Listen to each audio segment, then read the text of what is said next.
Church of the Flying Spaghetti. Yep. They're called Pastafarians. That was great. I just wanted to get it up. Oh, I fucking nailed him. You got him.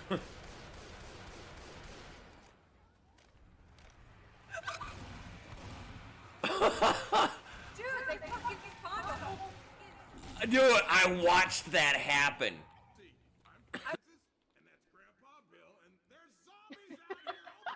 Grandpa Bill? Francis? And that's Grandpa Bill. Down. Eat shit, Tank. I hope somebody's in chat to clip what I just did there. God, the light.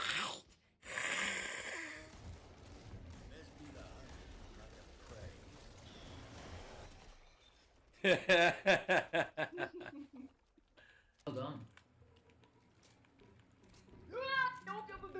Yeah, back up, back up. That's a recipe to get launched. Fuck! Oh no. Ah, he pulled me back into my own pipe bomb. Ha ha ha! Eat shit, fucking stalker. Oh, that kind of pissed him off.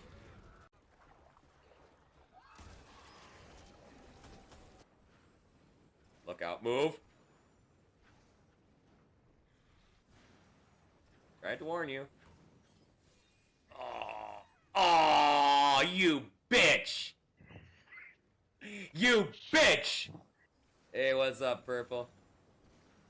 Purple. Oh shit. Oh shit! I can't go anywhere! No! No! Oh god, no, not again. Oh, I'm so screwed. I really wish that was clipped.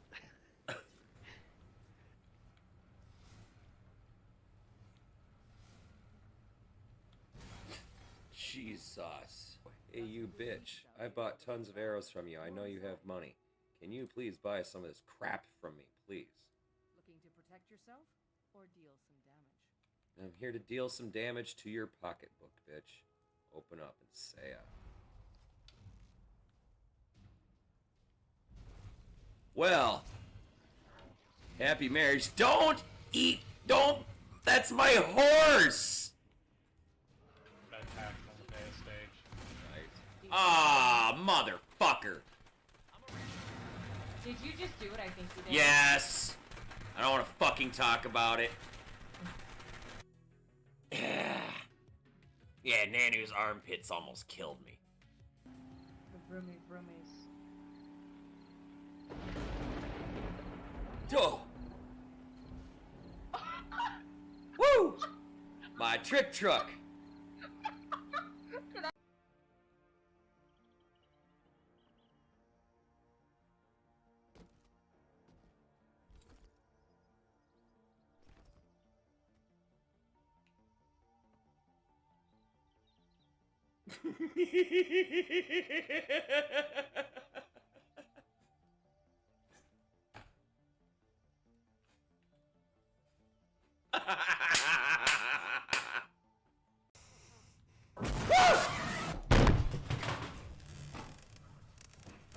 I'm just gonna throw this knife at you.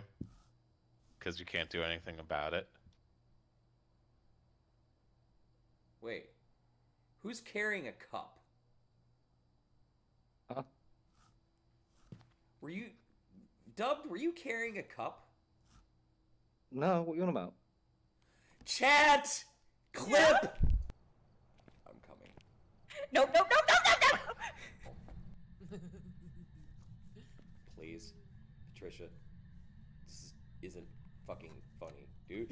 Dude. Ooh. Patricia, fucking talk to me, bitch.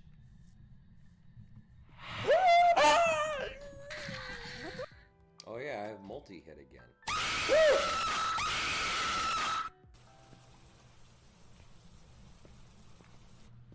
Whisper in my ear.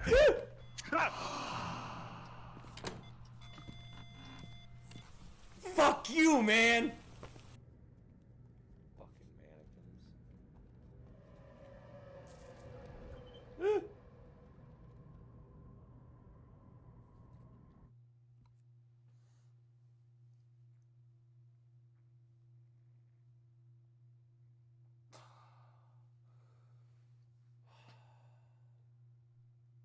Fuck. Yes. Yes. Yes. Get out of there. Fuck.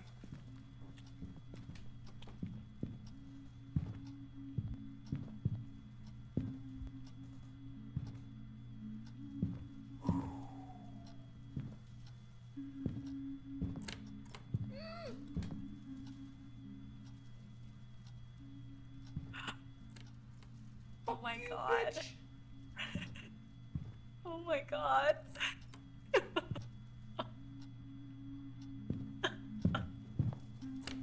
No! THC, do you have this game?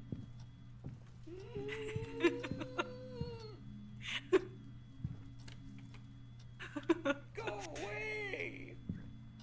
Dude, you should play with us. No! Did you die? Let me out! Let me out! Let me out! Let me out! Let me out!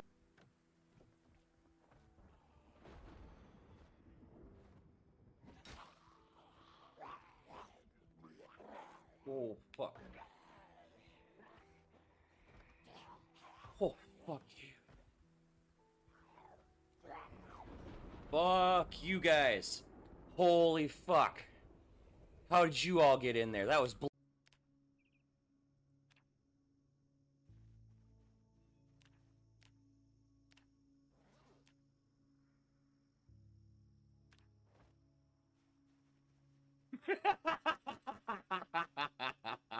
Fucking Christ, you scared the shit out of me. Oh my god.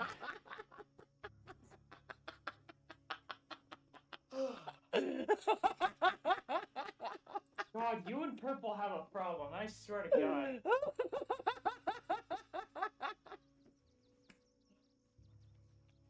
Fix my fucking desktop. Give me a sec. Why? Oh god. Could you please stop? Oh, for fuck's sake, stop, please. This is okay. So, I can't. click, Come on, come on. click, click. I have a feeling part of the reason why we're still alive is because Nope, that was it. I'm dead.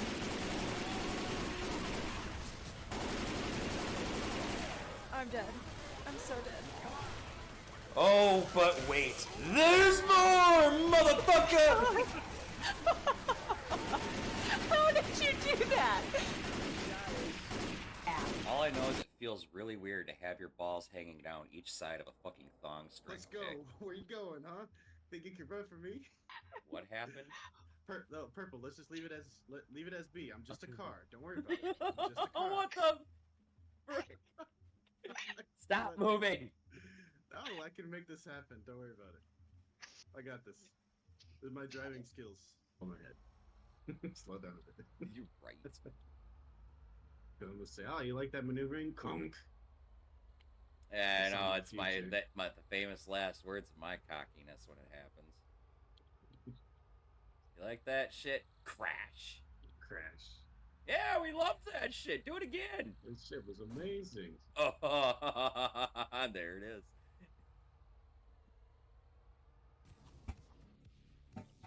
Oh, fuck off. 42 seconds left. Fuck.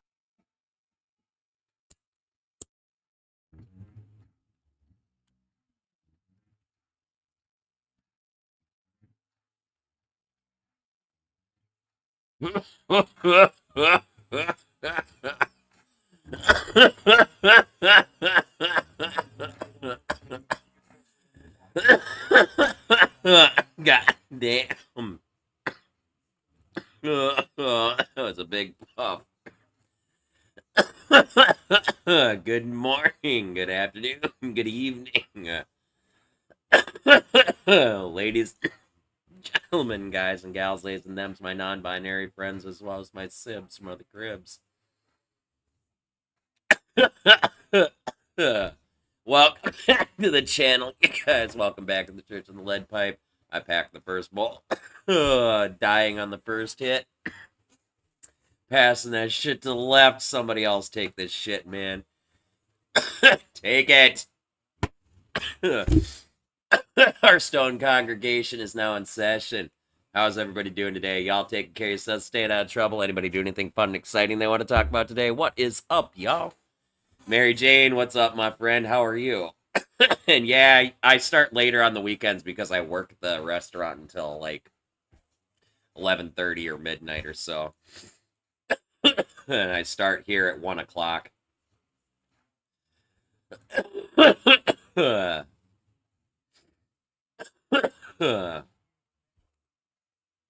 Nah, monkey, don't worry. You guys are never gonna see a lung fly out on camera. I've got that shit fucking bolted down, I swear.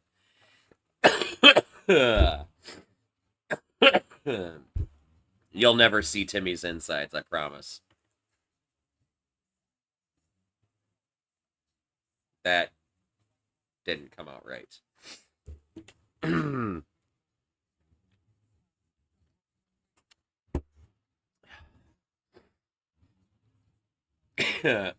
Anyway, what's up, everybody? How y'all doing? I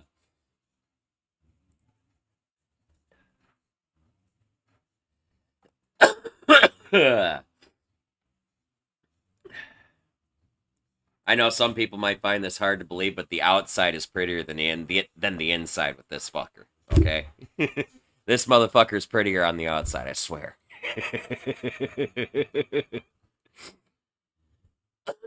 The insides are a little messy, but I blame the drugs for that.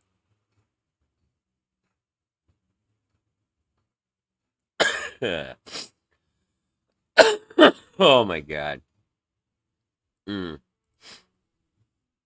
Alright, first things first, before I load up Ostranauts, just want to take a quick peek, make sure no stupid updates. Looks good. Alright.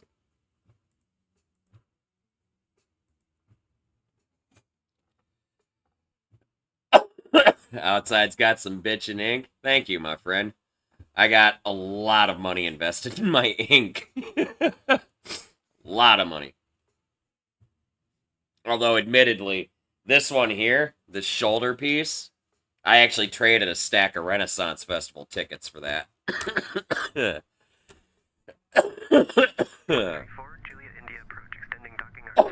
I used to work for one of the vendors at the Minnesota Renaissance Festival back in the day, specifically the crystal sticks. Julia India docking, Mike 3-4. We have guidance. And I traded. I as an employee out at one of the booths out there, I had access to discounted tickets. Mike 3-4, Julia So India docking. We have you at 198 confirmed. I literally just picked up like 10 fucking Renaissance tickets and traded them off, and got myself a tattoo with them.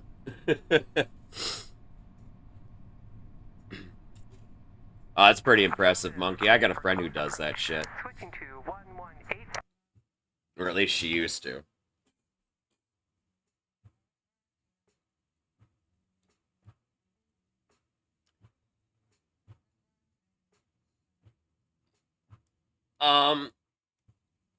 If you're thinking about it from that mindset, Muckfire, I advise you don't get a tattoo. If you're doing it because it's unique or whatever, they don't. Just fucking don't. You get a tattoo because it has meaning to you, because you want the tattoo. It doesn't matter whether everybody else has a tattoo. This is what you want.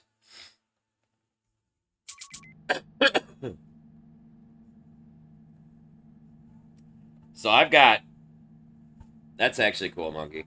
I've got actually a fair amount of ink. I've got... See, I've got this dragon here. I've got... I don't know what the fuck this is. It's a tribal design right here.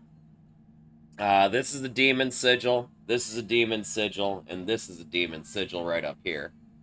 This is Forest, Aim, and Murmur. This is a Celtic knot butterfly. And then these are just Trinity knots around this arm. This is just tribal line work up here. And then I've got tribal wings. I don't know if you can see them back here on this shoulder, which is just more line work.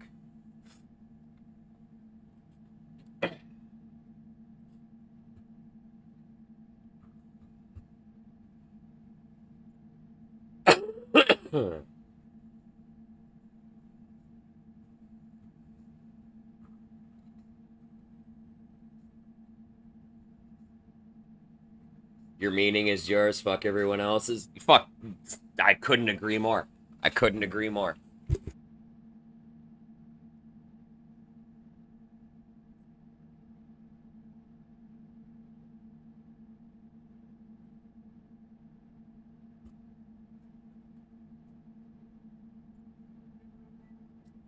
You see, okay, so like, I love sleeve tattoos. I love artwork that covers every inch of various parts of the body because they're all fucking beautiful. They're not right for me. I don't feel right with them. Or at least I don't feel like I would feel right with them. I prefer things that, for the most part, the majority of my tats have some sort of meaning to me. There's a couple of them that I just did on a whim, like the dragon was a whim, and then this was just on a whim. And then the shoulder piece, I literally had the artist design this one. I had no input on it whatsoever. I literally just traded out the Renaissance Festival tickets and said, draw something on my shoulder. And he did. So...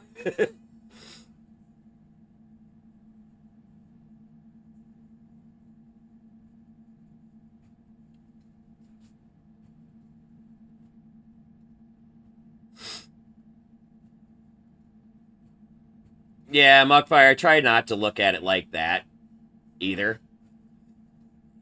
Ink has different meanings to different people. And while you might see one thing, somebody else might see something else.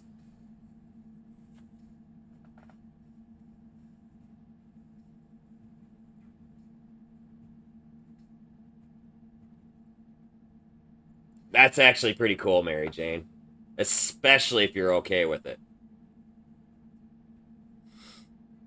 As long as you like it, that's all that matters.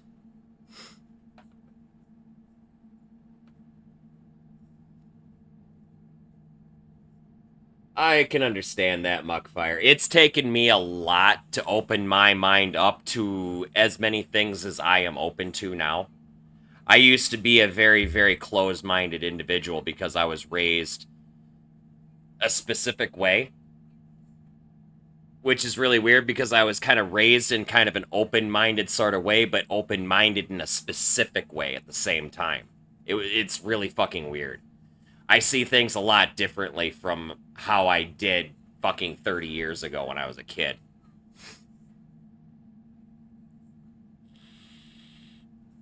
Stick and poke. Monkey, that fucking cracks me up that you call it stick and poke.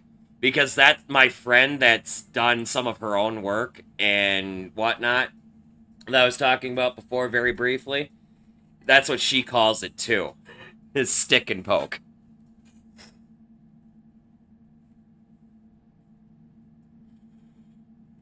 I'm just assuming that's just kind of a common lingo across the industry, probably. But it tickles me.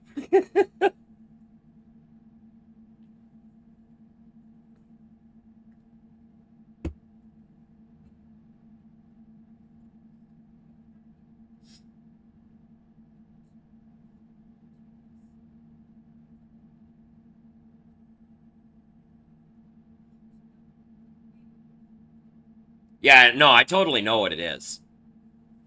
My friend has the guns, and then she has the stick and poke thing too.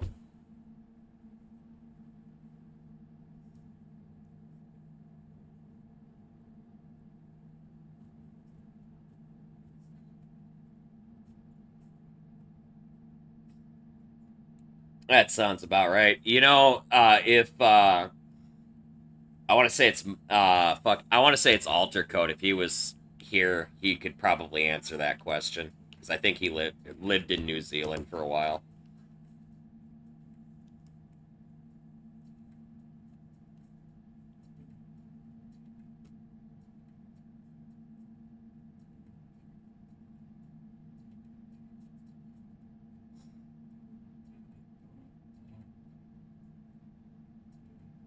That just sounds brutal, Monkey, but it doesn't surprise me.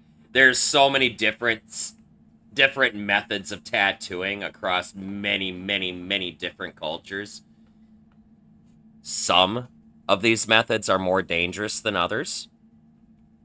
And as far as tattooing goes, I can't really necessarily recommend it to anybody because they all have their risks. Especially if you have an allergic reaction to the ink that's being used. So...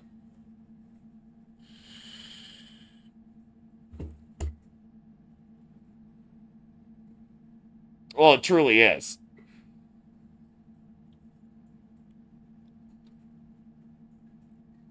When it all boils down to its basic components, it's technically self-mutilation.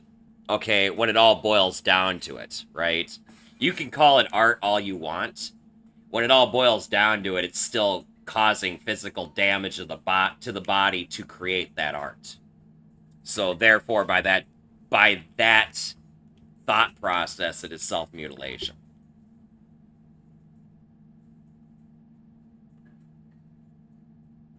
Yep. And I say this as somebody who has tons of ink and one piercing still. I used to have a few others. I've long since taken them out for one reason or another.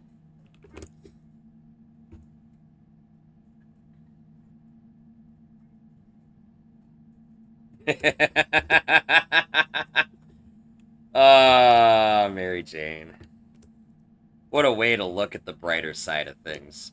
But that's why we love Mary Jane. Mary Jane helps us see the brighter side of things. Or at the very least not care about the shittier side of things.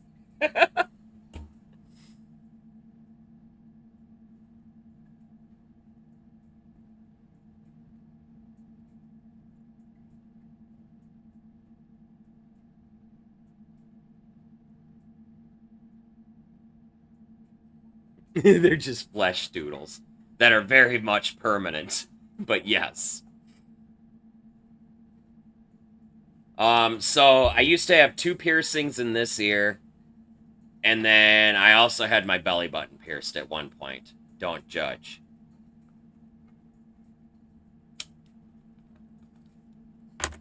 It was among many things I did in my more rebellious years, okay? I started with things I thought I could get away with.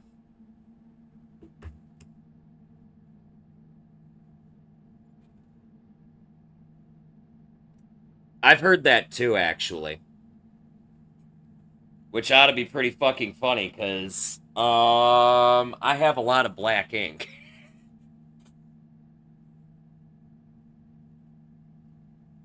Oh, that's fucking rough, Muckfire.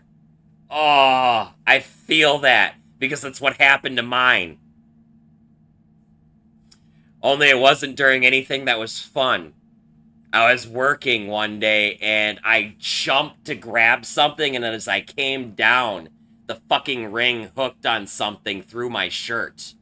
And it fucking pulled out as I fucking hit the floor. It hurt so fucking bad. I was so fucking mad. It didn't, like, rip through, but it was enough to fucking, like, piss the shit off.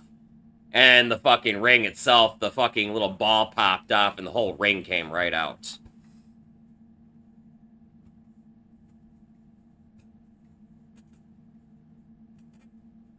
But that's why I don't have mine anymore. That hurts so fucking bad. I never put the fucker back in after that.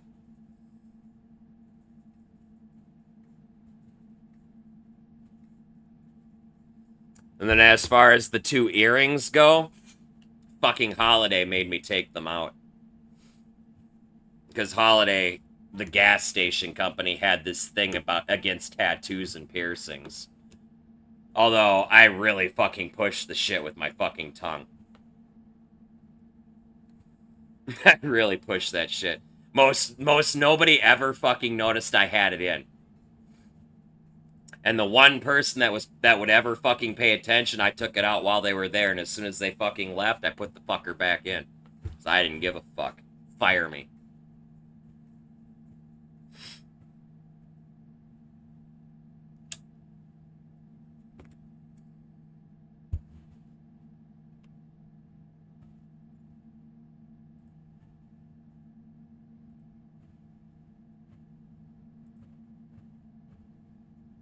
Oh, that's some pretty fucking cool ink, dude.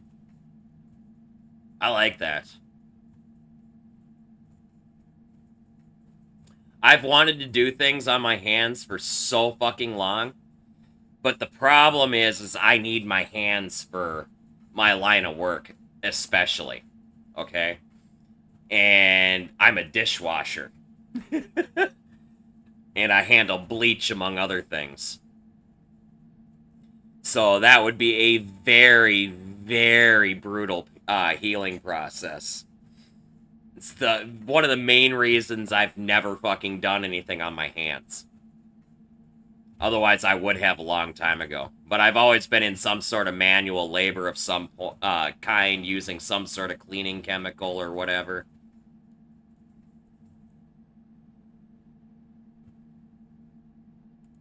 Yeah, see, I don't have... I'm not gonna go through all of that for a fucking tattoo, okay? I'm not. I'm not. No way, no how. That's when it goes from something cool that I got to something that has now become a part of my life permanently. Okay? Well, maybe not permanently, but it's something that requires some sort of fucking upkeep.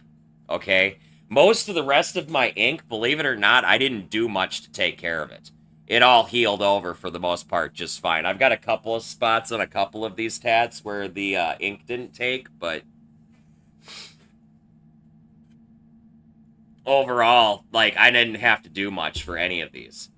The only one I had to do a lot for at all was this one, the shoulder piece, and that was because I got this one of the years I was working out at the Renaissance Festival. And I was wearing a top that left a fair amount of this exposed. And so it was getting cooked in the fucking sun every fucking day. So I had to have my friend every night put some fucking shit on it for me because I couldn't see all of it because it goes back around to here somewhere.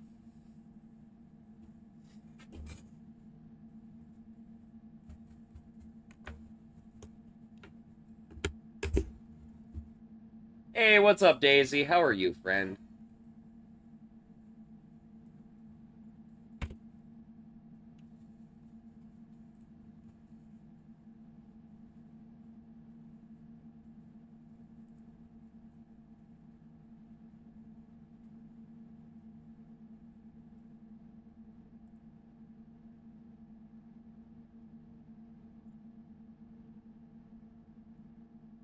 About the same.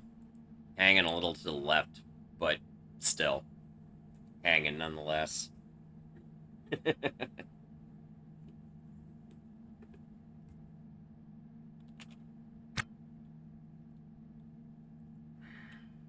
Alright, so.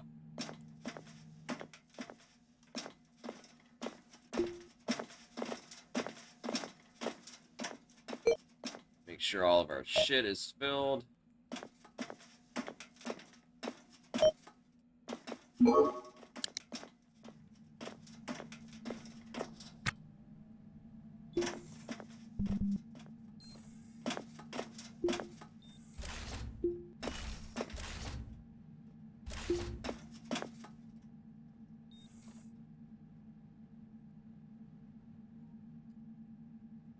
Yeah, I've seen some pretty fucking nasty horror story pictures of some tattoos gone wrong, man. Believe me. So while I didn't do much to my ink, there was some minimum upkeep. Like, I showered and then I blotted dry. I didn't pick. I didn't scratch. There is this stuff called Aquaphor that I would put on it when I was, like, home and whatnot. And then when I was working out at the Renaissance Festival, there was this vitamin E base product that was being sold at one of the booths. They were selling it as a sunburn solution because a lot of us were getting cooked really bad out there. And I found that it actually worked really well for protecting the tattoo while I was working out there. I can't remember what the fuck it was called. I think it was called Happy Hands or something like that. I can't remember the company that made it.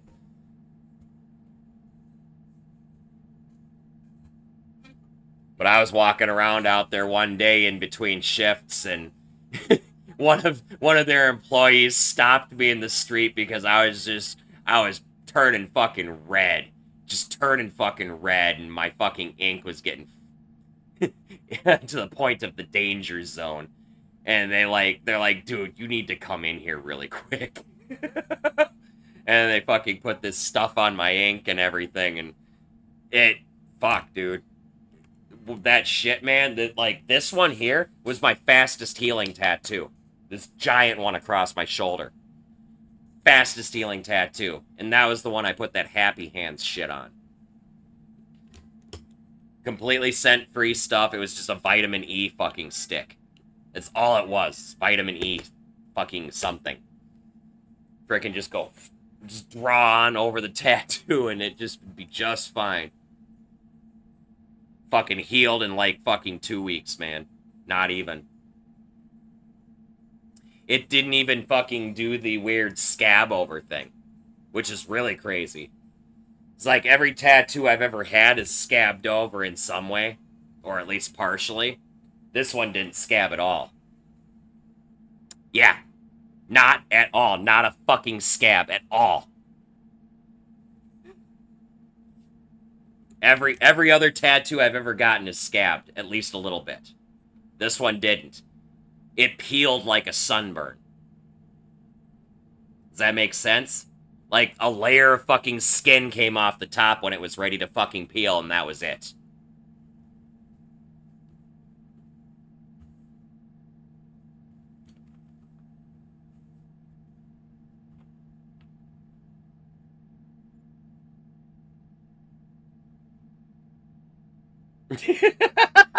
That's what the rest of mine looked like, too, when they were healing. Like, 10 out of 10, I would go fucking buy that product again if I could figure out where to get it. Because I'm pretty sure they're not at the Renaissance Festival anymore. Like, 98% positive they're not there anymore. And I don't remember the fucking company name anyway. They're just some random vendor out at the Renaissance that fucking talked me into buying a thing. Because it literally made my shit stop hurting. Vitamin E, yeah. I mean, I'm sure it had something else in it, too. Because, obviously, it's a stick. Okay? It was like a giant chapstick. That's what it looked like. A giant fucking chapstick. You just fucking twisted the fucking thing on the bottom, and then fucking just fucking ran it over wherever was fucking needed healing or whatever. Maybe, I have no idea. All I know is the shit fucking worked. Better than anything I'd ever fucking used. And I don't know where to get it now.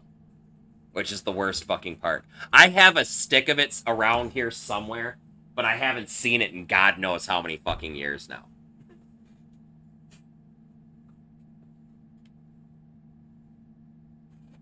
And what was crazy? This is the fucking crazy part. This fucking stick, this giant chapstick looking motherfucking thing, was $5.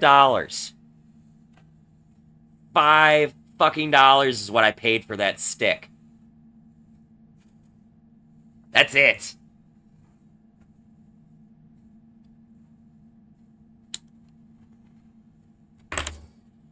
And that was $5 at the fucking Renaissance Festival, where everything is marked up like fucking 60% because it's at the Renaissance Festival. Like, I can only imagine what they actually sell that shit for out of their, like, actual stores, their fucking website or whatever.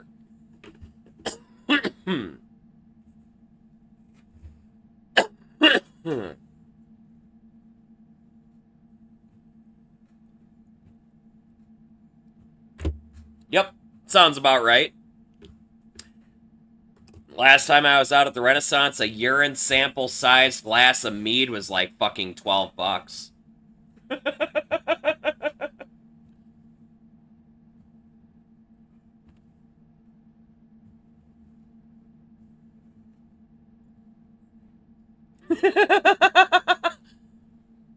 I think it was like, I want to say it was like, it was less than a Dixie cup. I want to say it was like 4 ounces or something like that for $12 fucking dollars. It was fucking ridiculous. I know, right? It wasn't so bad when I was working out there, though. Because I worked for one of the vendors for like 3 years out there. Those years that I worked out there, I could take... I actually kid you not. I kid you fucking not, you guys. Whoops. Did I just fuck my shit up? Yes, I did.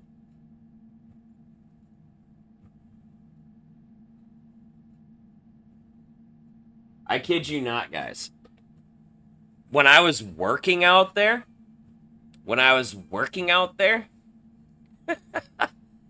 I would walk up to the fucking vendors because I worked out there. When nobody else was around, no customers or anything, I'd go up to the fucking mead vendors and be like, yo, fill her up. I'm not even joking with my fucking mug, dude. I'm not even joking. This fucking...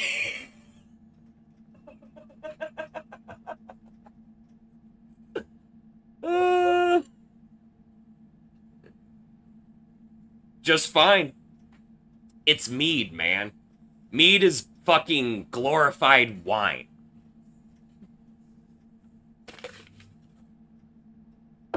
But yeah, they charged me like fucking $5 and they'd fill up that whole fucking mug.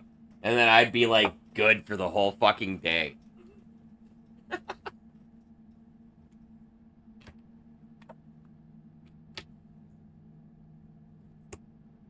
That was kind of one of the fucking perks of working out there, though. Truthfully. That was one of the perks.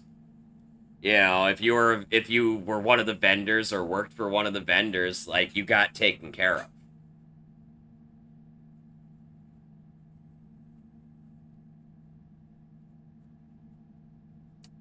Oh, I'd sip it all fucking day. Now, keep in mind,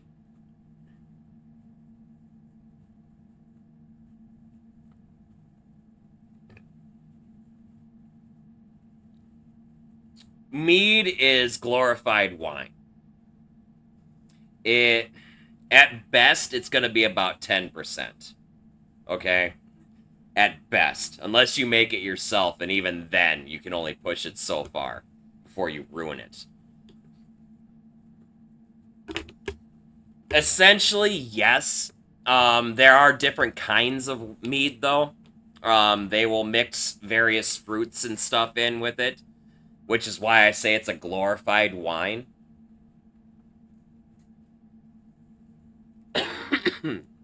Instead of fruit and sugar, it's fucking honey and sugar with some fruit. Or rather, fruit and honey. I don't know what the exact process is. But yeah, think of it like, instead of fucking sugar being mixed with it to help the fermentation process, it's fucking honey.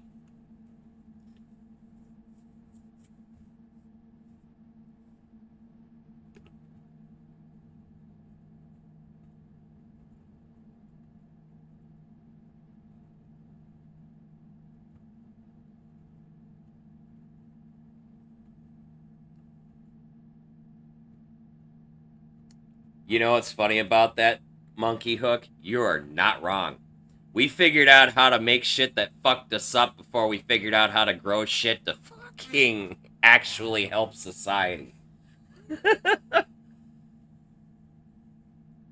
Man has always liked getting high. But then again, so does the animal kingdom, too. Fucking squirrels will eat rotten fruit just to get fucked up drunk. I'm not joking. Fermented fruit, while we can't eat it, it still has alcohol in it. And squirrels can digest rotten fruit, alright?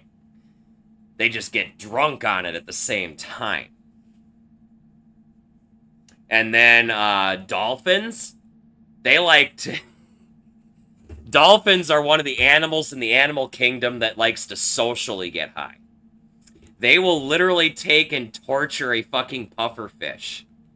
They will catch this fucking fish and make it release its fucking toxins because it fucks them up, it gets them high. And then they will pass that poor fish on to the next fucking dolphin, who will then fuck with it till it fucks them up, and then they pass it on to yet another fucking dolphin. The poor pufferfish just gets fucked up its whole life for the sake of dolphins getting high.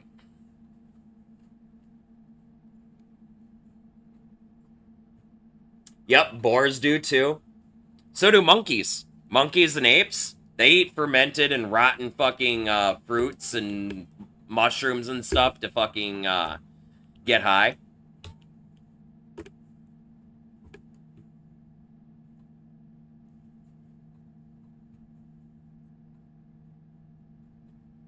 Yep. Lemurs do. That's true. So, the next time somebody tells you that getting high is unnatural and against nature, just remember, even the animal kingdom gets high.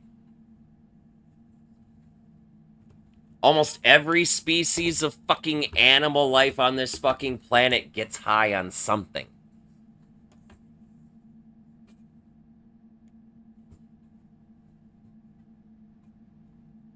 Oh, fuck, Muckfire. Back in the day, I used to live with this old guy on a farm. This old dude on a farm. May he rest in peace, one of my best friends. Lil Shively, I miss you very much, my man. I used to live with this guy on his farm. Or rather, his mom's farm or whatever. And we would sit there and we would get high all day. And there would be this fucking... There'd be this field mouse that would fucking come out of the fucking woodwork every time we were fucking getting high, and we'd call him Stony, okay? He would come and he'd climb up on the fucking couch, and he'd sit right there on the arm and wait for us to blow hits at him and shit. And he'd only ever come out when we were smoking weed. I'm not even joking. You guys probably think I was high and making this shit up, but seriously.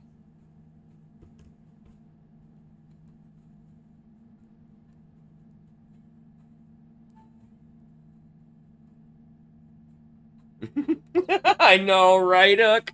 Right, Monkey? Oh my god. That poor fucking pufferfish. That's why I said they get tormented by fucking dolphins, because dolphins like getting high on them.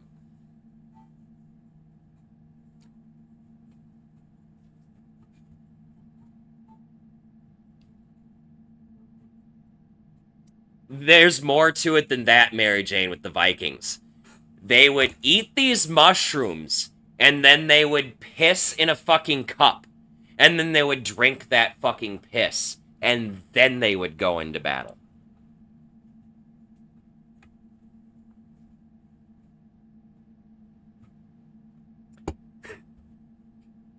No fucking shit. It would make them fucking unstoppable. Because, and the reality of it is when the human brain is affected like that and you're seeing shit, you start doing everything you can to fucking survive. So when they're going into battle, they're seeing fucking purple elephants and dragons and shit. Okay? When in reality, they're just fighting men. But when they're going to fight these men, they're fighting these men like they think they're fighting dragons. Or whatever fucking mythical creature you fucking choose to fill in the hallucination. Okay?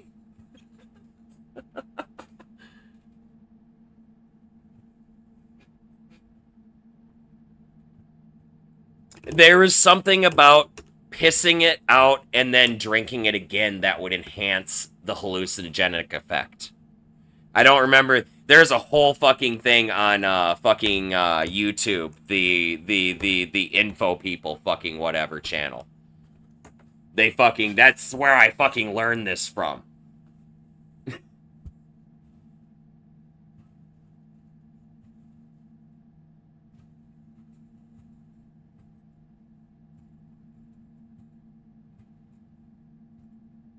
Yep, that's why they wore bear skin. Yeah, infographics. Thank you. Yeah, infographics. It's such an awesome fucking channel.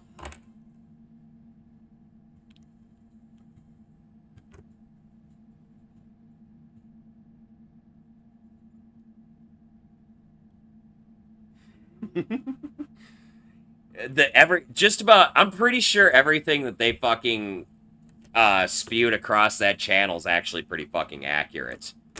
At least to our current knowledge.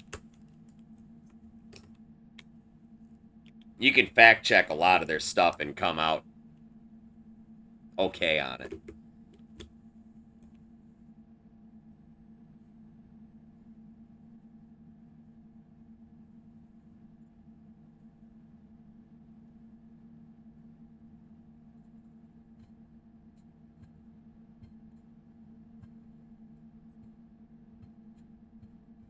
Yeah, I've seen that too.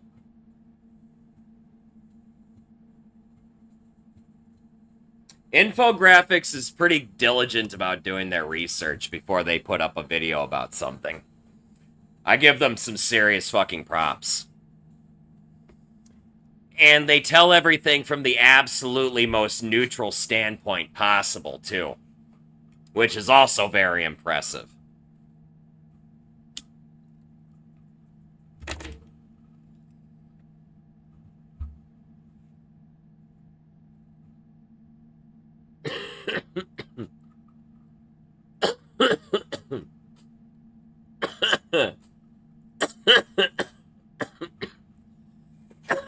Oh yeah, totally. Totally.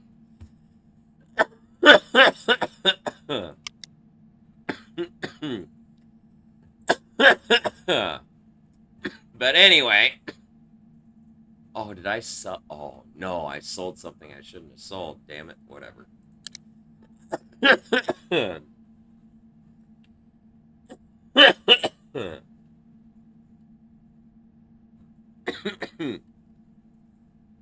How the fuck do you... No, you don't.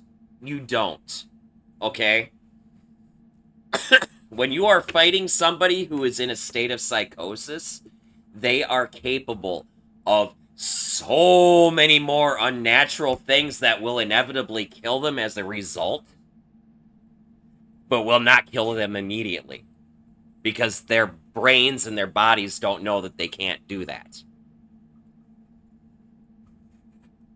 That's why those guys that are all fucked up on that shit, you could stab them 100 times and they'll still keep fucking coming at you. They'll still die after the fact. That was a fact of life. They were unstoppable in battle, but they still suffered their losses in the aftermath. And that's the part that doesn't get talked about. Yep. The self-preservation. Yep.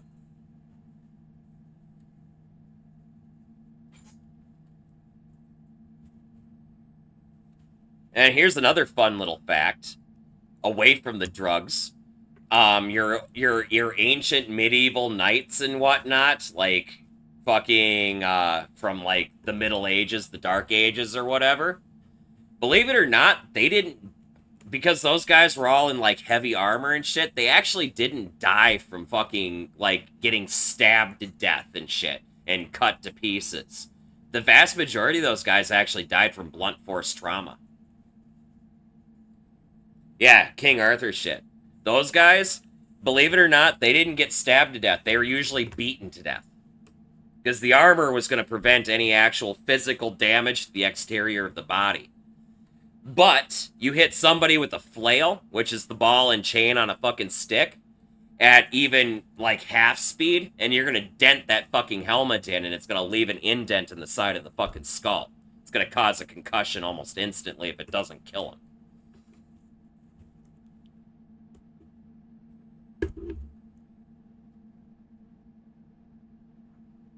But yeah, most of those guys, even when they were killed with swords, it was blunt force trauma. Because the fucking armor would get dented in. And it would start causing them pain in the battlefield, and that pain would eventually overwhelm them. 'Tis but a flesh wound. There was no such thing. There was no such thing. If you died, it was probably from a concussion. Or a broken bone or something that can't be treated. A lot of the deaths back then were caused by the fact that they couldn't treat the injuries that were being inflicted because they didn't have the technology to treat them.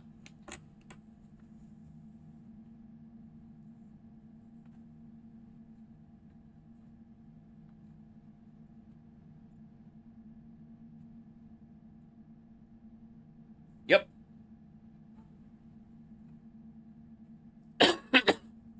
And Monkey, actually, no, it was worse than that. A full suit of legitimate plate mail weighed a few 100 pounds. Because it's not just the metal plates. There's a chain mail that goes underneath it, and then underneath that, there's a quilted padding. Okay, after all said and done, once you've got everything on, that shit weighs about 300 to 500 pounds.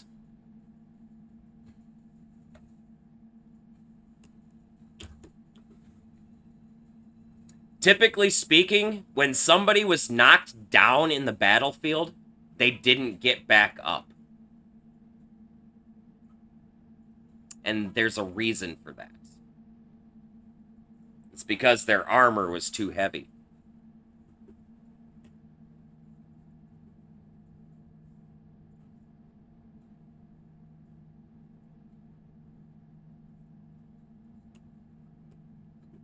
And I'm going to tell you another fact, too. Most of the people that died in your medieval battles and whatnot, if they weren't taken prisoners, they were executed on the battlefield because they were stuck laying on the ground and couldn't get back up. Once you got knocked down, you weren't getting back up. A lot of those battles were decided by how fast you could push the enemy over. And then you'd be laying there on the ground, trapped in your fucking armor, and then somebody would come by and eventually finish you off.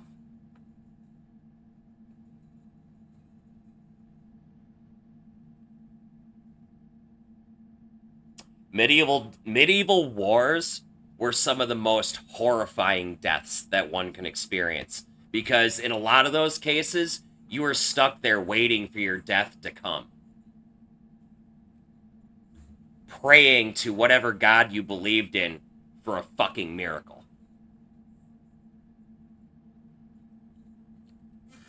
And here's another thing that would happen too. If they weren't executed after the battle, through the whole walking through the field and stabbing bodies thing, they died from their own people or anybody just trampling over them because they were stuck laying on the ground. Nobody's just going to pay attention to where they're fucking standing when they're fighting. Not like that. You're going to get your fucking face stepped on and probably your neck broken so fucking fast with that many people.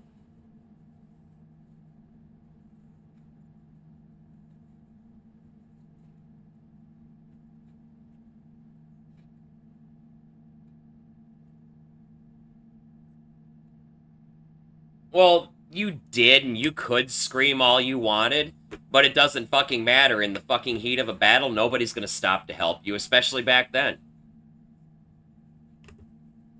Back then, any distraction could have fucking killed you. You turn your head for 1 second and somebody comes and pushes you over, you're done. You need to stay focused. So your comrade that's fucking screaming as you're fucking standing on his fucking head, he doesn't matter. Think about that.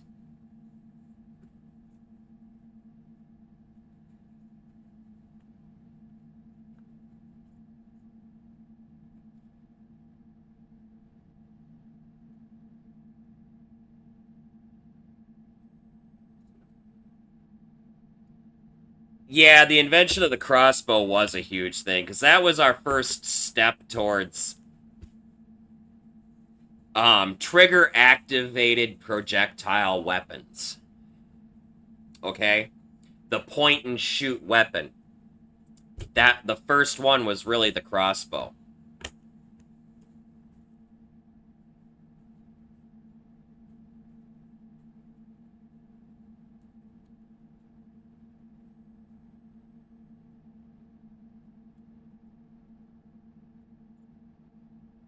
Yep.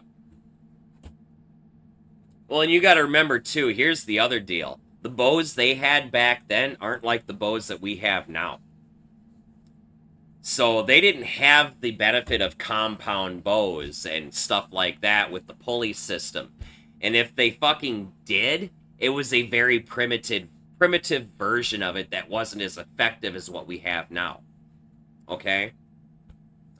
And your crossbows, I'm sorry, all of these games that have the animation, this fucking kills me. 7 Days to Die is the fucking worst.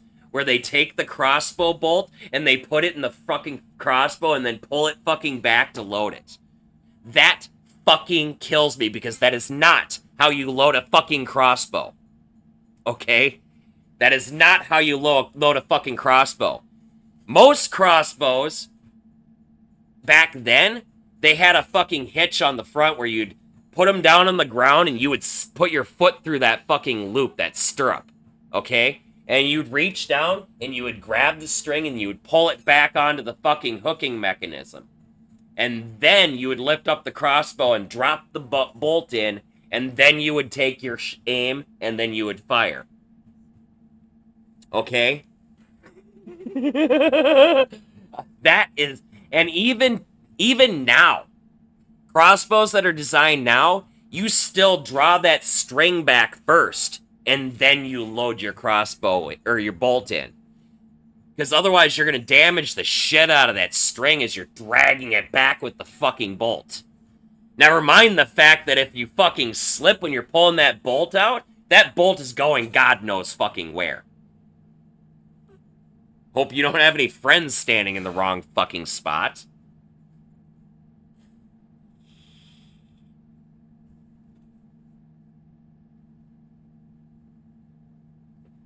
It's like smoking while loading a musket. Yes! That's exactly what it's like! And for those who don't know what a musket is they pour the fucking powder in there, and then fucking pack it down, and then fucking load the fucking thing in there, and then you drop the fucking round in there, and you pack it all fucking down, and then you aim and you fucking fire. You don't smoke a cigarette while doing that. That gunpowder will go poof! Ugh.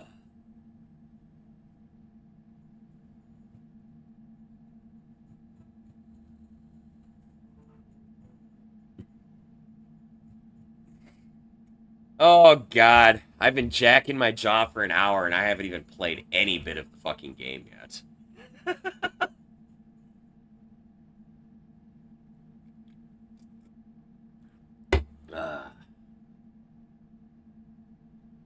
Wait, we're playing a game? Well, kind of. Theoretically. Oh, good God.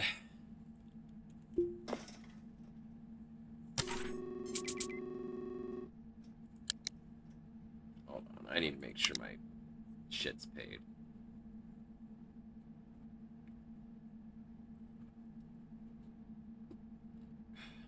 Have I ever mentioned that it's so nice seeing nothing but docking fees as my fucking expenses?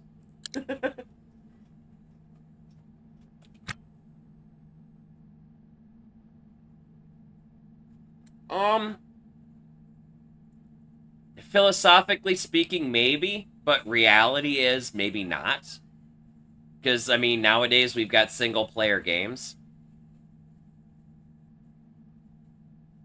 So maybe if you consider the developers getting together and making the game, that's a group activity to make the game for the enjoyment of others. So maybe you are kind of right. I say we all eat fermented fruit. I would rather just smoke some weed. And besides that, as far as the fermented fruit goes, my fermented fruit of choice is agave. Brownie points to anybody who knows what agave is used for.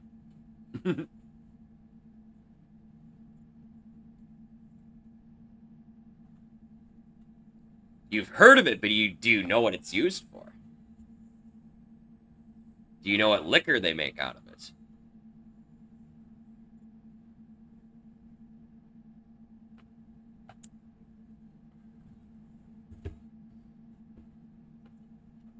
Mezcal is one thing, yes. More specifically, though, tequila.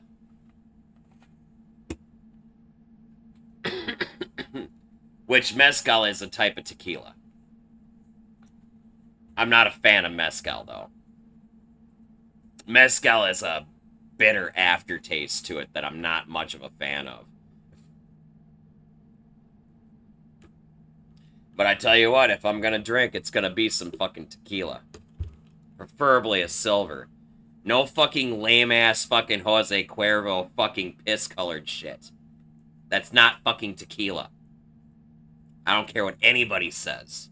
That is not fucking tequila. Hey, don't knock Patron. I like Patron. As far as the cheap tequilas go, Patron is the way to go. There are some silvers that I prefer a little bit more than Patron, though. Patron is kind of the one that everybody fucking knows. There are better ones. The one my restaurant has is better. I can't remember what it's fucking called, though. They have mezcal, too, though. Mezcal's rough, though. That shit's fucking rough. You like mojitos? I don't remember what mojitos are.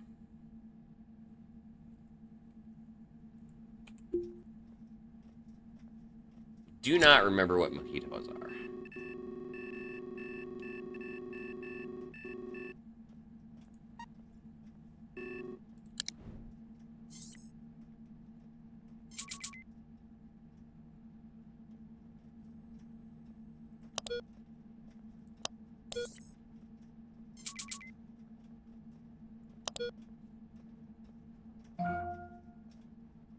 Okay.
Oh, I can't stand gin, man. Ugh. Fucking gin is so nasty. It's like fucking drinking a goddamn Christmas tree. Okay? Ugh. Ugh. Yuck. Ugh. I can't do gin, man. I mean, I have drank gin on a couple occasions just because, you know, it's a this homie or that homie who never drinks with me type deal or something. But god damn. Oh, gin is just... I can't do it. I can't do it. I'd rather drink whiskey. Okay? And I'm not a whiskey fan. I really don't like... Oh, I can't stand vodka. Vodka is so fucking gross. Potatoes are used for many things, okay? Some things they should never be used for. Alcohol is one of them. You can't do tequila? See, here's the funny thing is I can drink tequila all fucking night and be fine. You give me anything that's not tequila, and holy shit do I get blackout fucking drunk.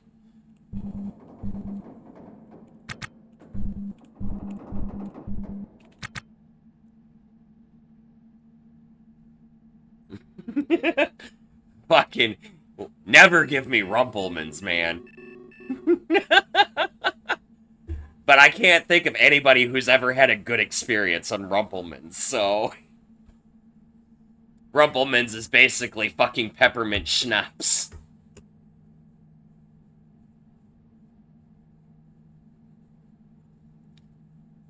The funny thing about vodka is that it isn't even a high enough proof to disinfect a wound.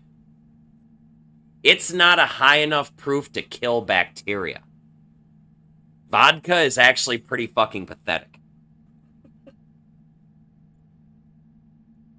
People just think it fucks them up because it tastes fucking horrible. Oh, if it tastes bad, it must be working. There's so many better types of fucking booze. Like whiskey. Or tequila.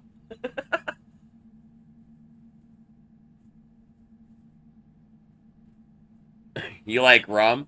As far as rum goes, there's really, okay, don't judge, but the only rum I've ever been able to palate is Gosling.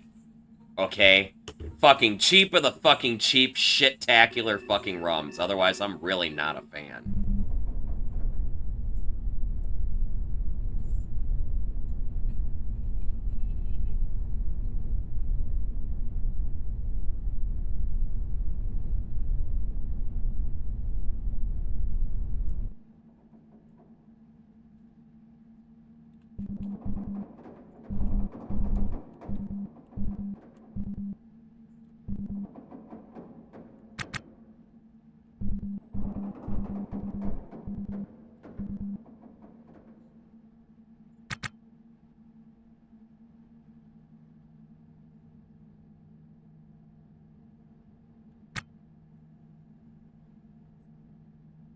So here's the thing about rum. Rum was invented by pirates, okay? Which means rum was invented to be made cheaply. So anybody who tries to make an expensive rum isn't doing it right. For rum to taste fucking the way it's supposed to, it's gotta be the most ghetto fucking made fucking goddamn thing. Like, rum is like basically pirate hooch. Does that make sense?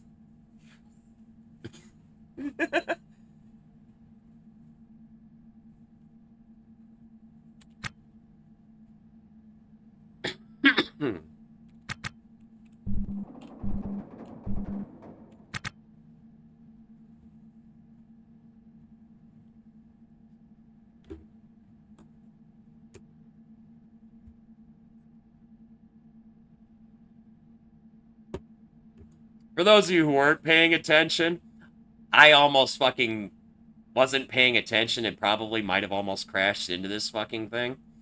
While we were fucking talking, I had to fucking crank up my maneuvering drive to fucking, like, slow down really fucking quickly. I was like, oh, that's 20 kilometers. I need 12. That's not good.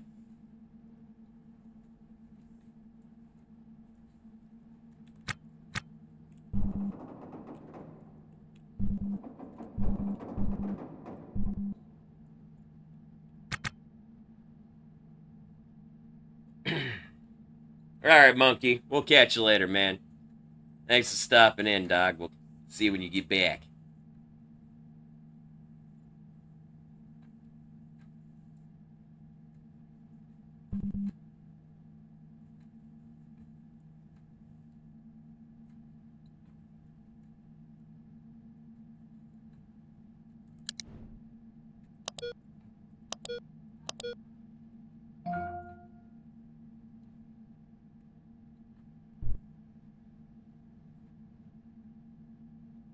Okay, now I have to actually focus, chat. I'm sorry. I can't. I don't have any more fucking chances to not die here. I have to actually pay attention to this.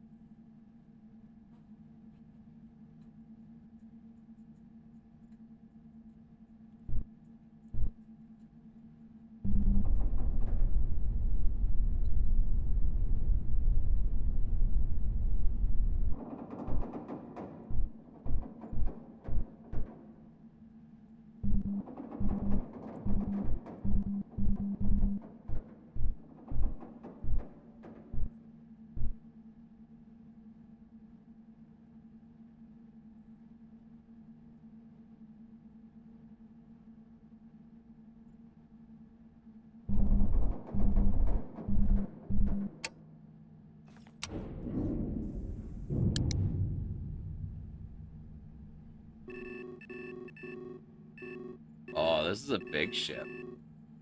Oh, this thing is like a goddamn flying saucer. Okay, so I wonder what's in this motherfucker. And I docked so perfectly.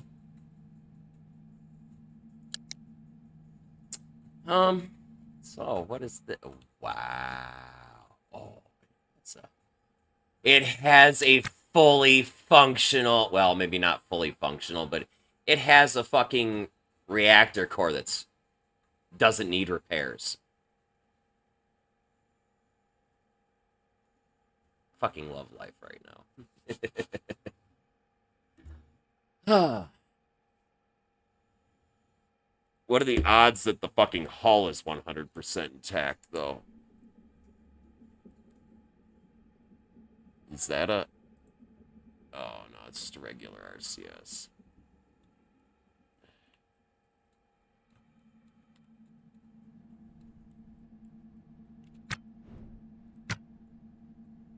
Alright, let's see.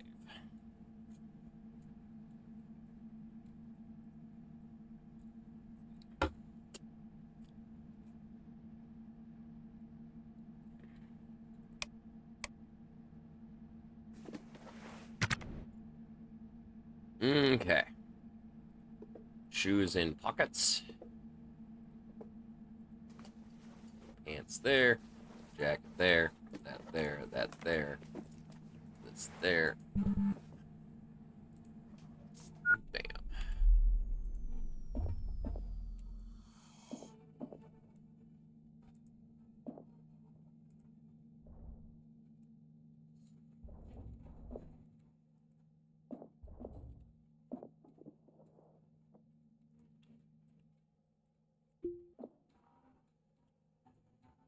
I need more of those.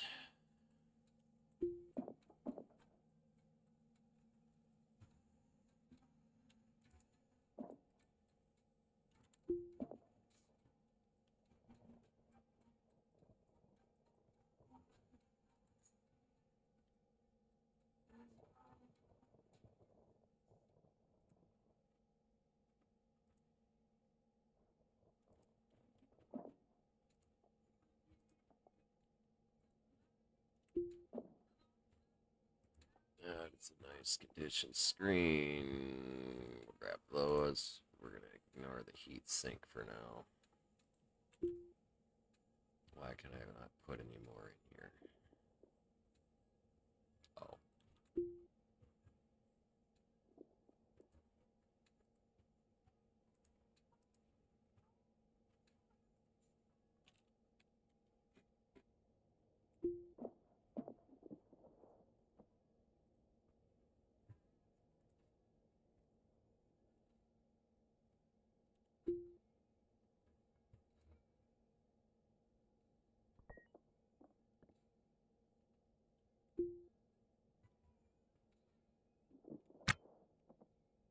Music's kind of loud.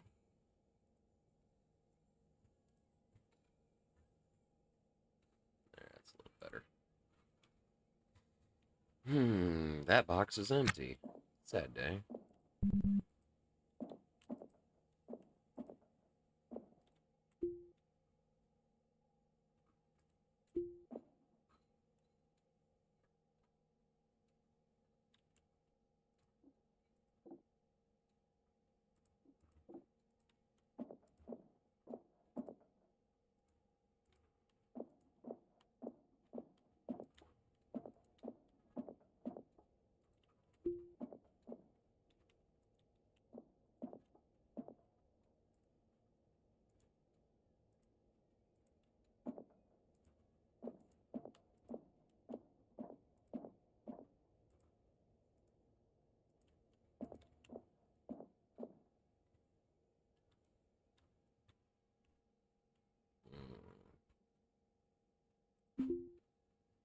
We're just gonna dismantle this fucking door. I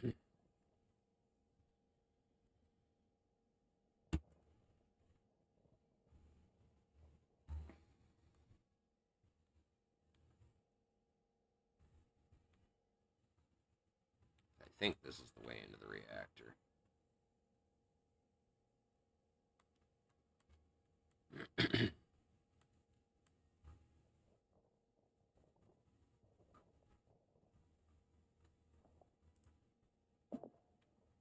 Ooh, loot. Well, not really loot, more like scrap. But still, loot nonetheless.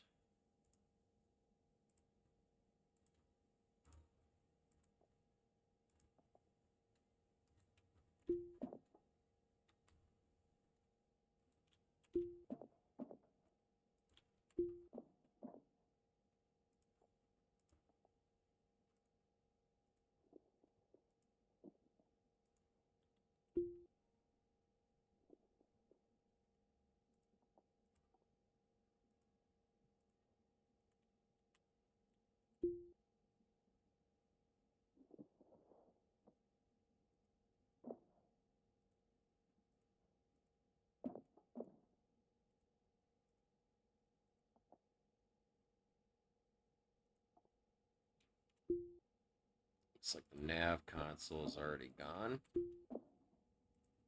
I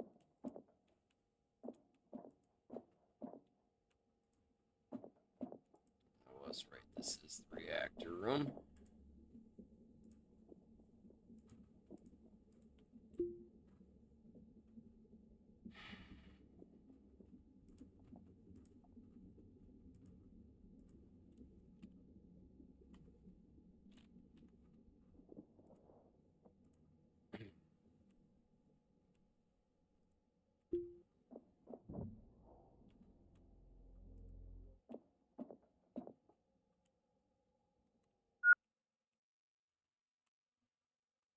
Okay, so that only restored partial power.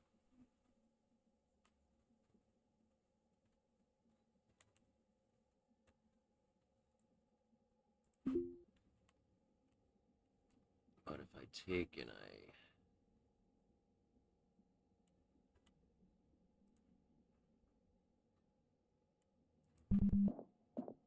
drop that there,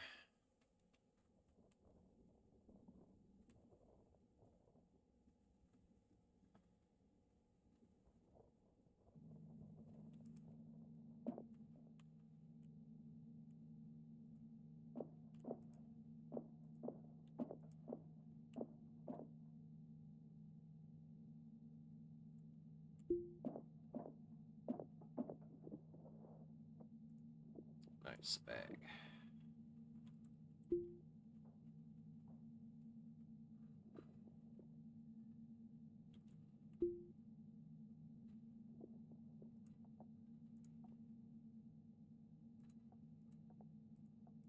I like to put these things in these particular bags.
So I don't know where else I could run power.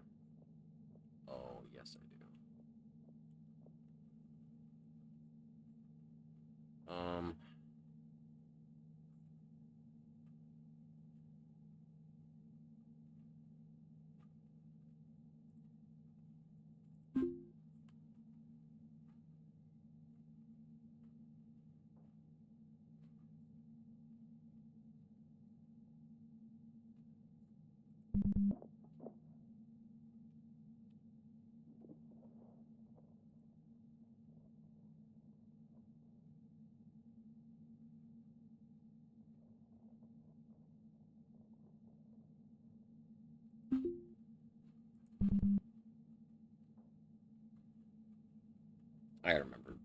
jumper jacks.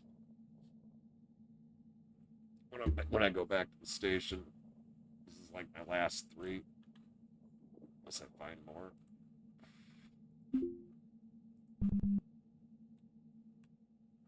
Come on, give me power.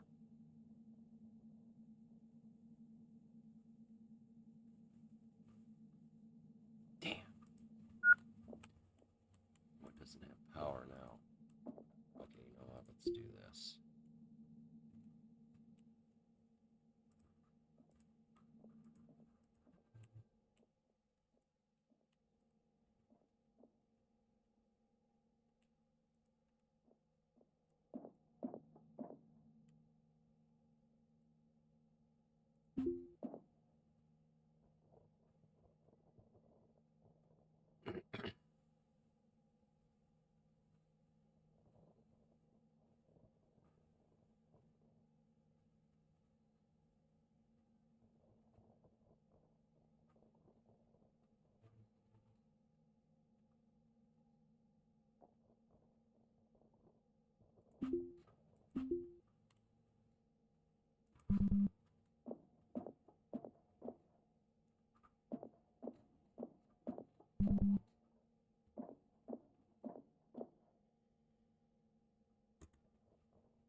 Come on, give me power.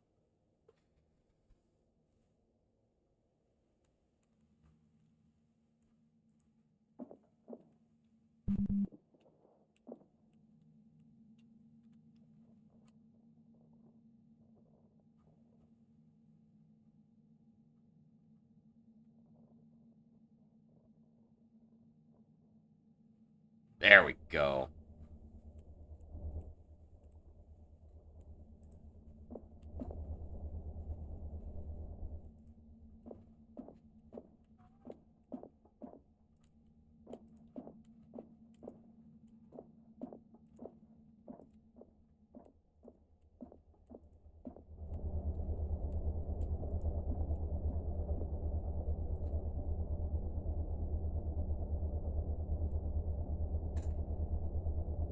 Salmon God, what's up, man? How are you doing? How was your stream? What were you playing?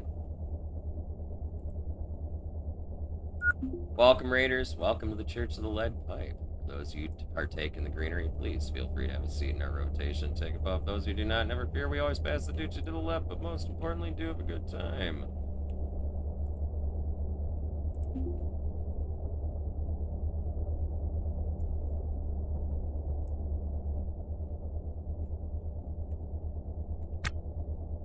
Give me a shout out here.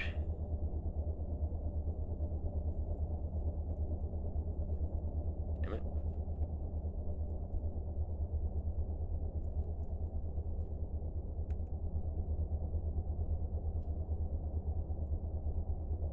Got a raid and run. Alright, I'll catch you later, man. Thanks for the raid, dude. I appreciate you. I'll catch you later.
Oh, nice. You're playing the 7 Days to Die overhaul.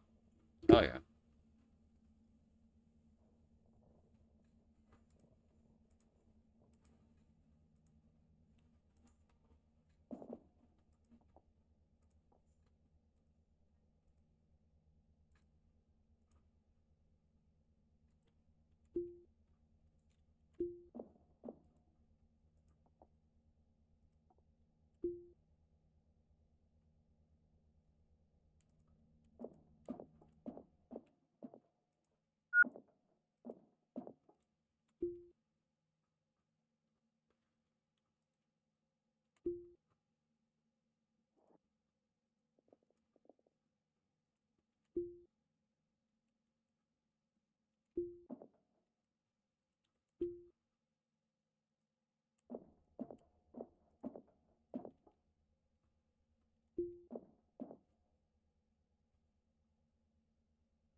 Alright, well, so the CO2 scrubber's worth some money.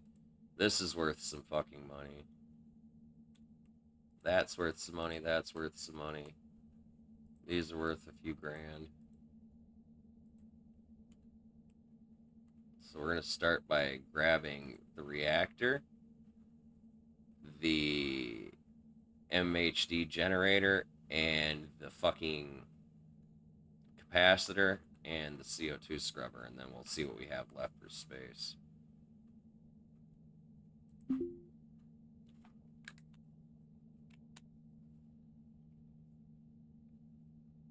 Because that's going to be like 60 grand right there.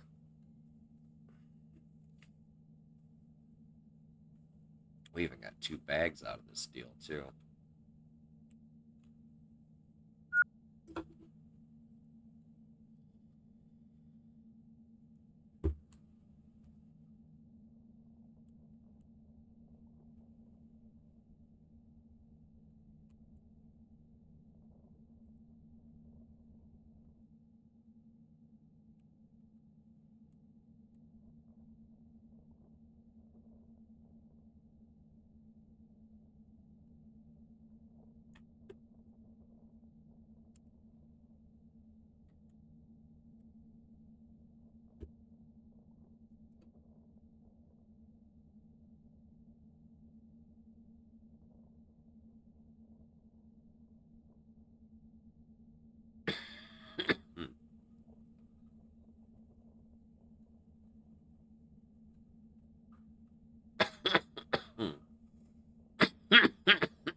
I don't know if I checked this bin here.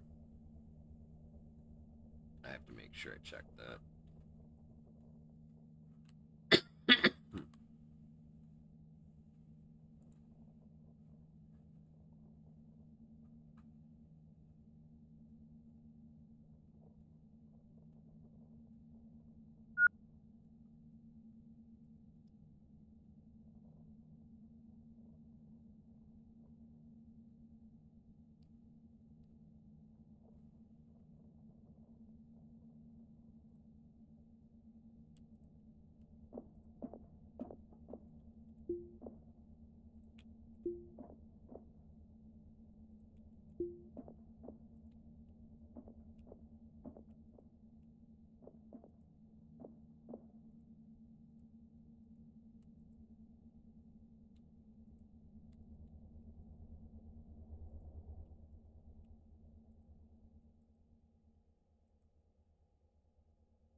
Shit. Oh, I managed to cancel it.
Hey, what's up, Jazz? How are you?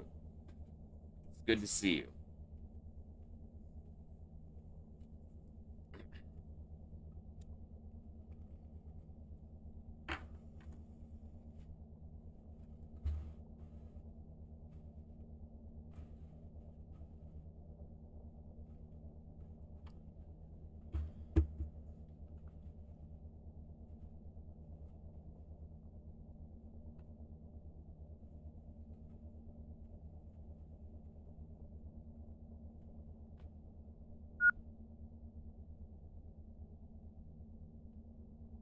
Yeah, I've been around. Always here.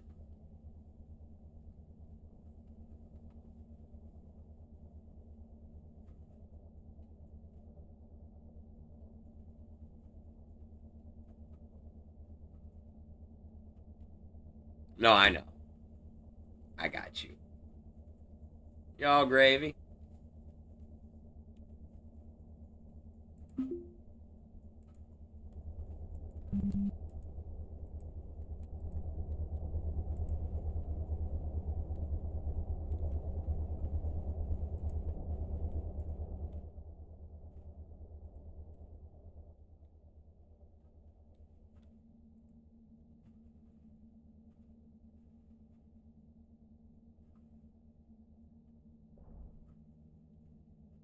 I'm doing all right. It's another day.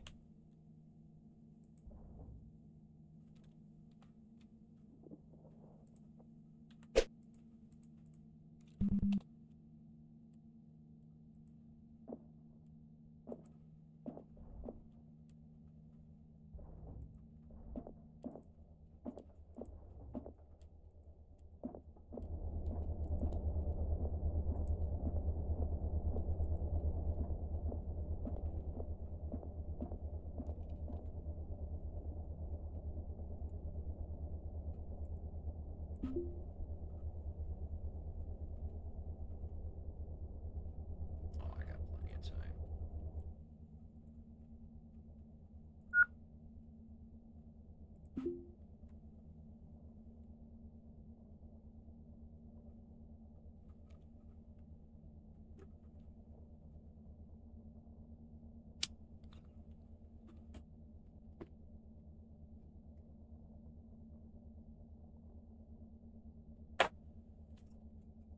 Ah, you don't even have to share your weed. Timmy's got plenty of weed.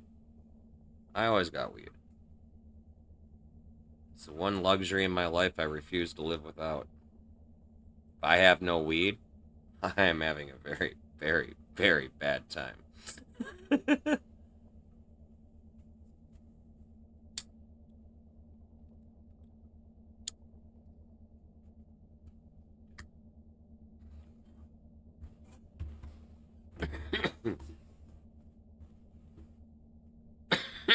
There is no requirement to be a part of this community.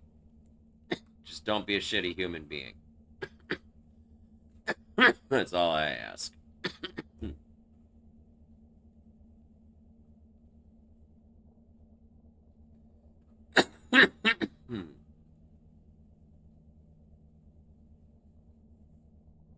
You know, I used to think it was easy to not be a shitty human being, but society continues to prove to me that it seems to be a rare commodity to not be a shitty human being.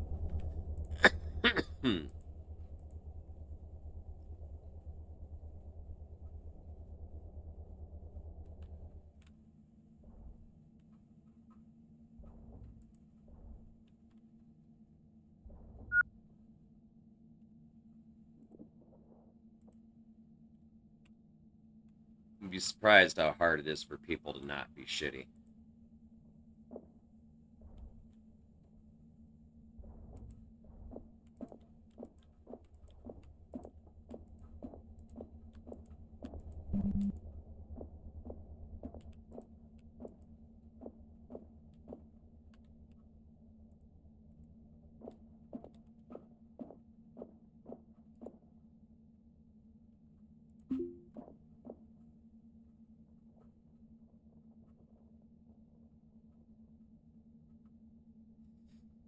Eh, That's not hope. That's rose-tinted glasses. or a slight hint of optimism.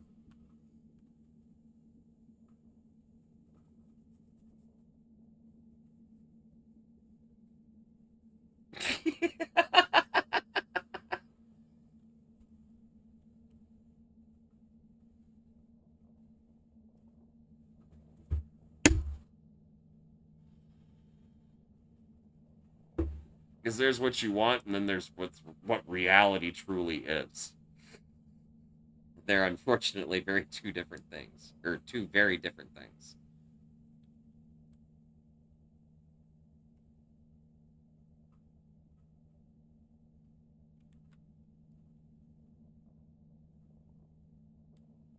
You know, I'm not trying to burst anybody's fucking bubble here.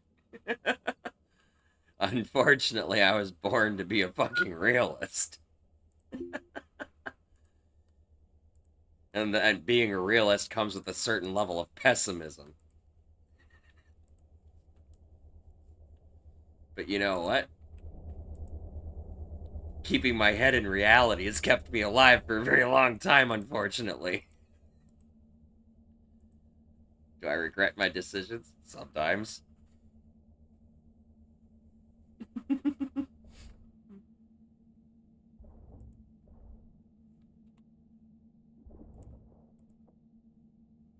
No, don't go in here. Why would you go in here? Okay, so now I got room for like 1 3 thing, and then a couple of thrusters. 3 thrusters. Okay.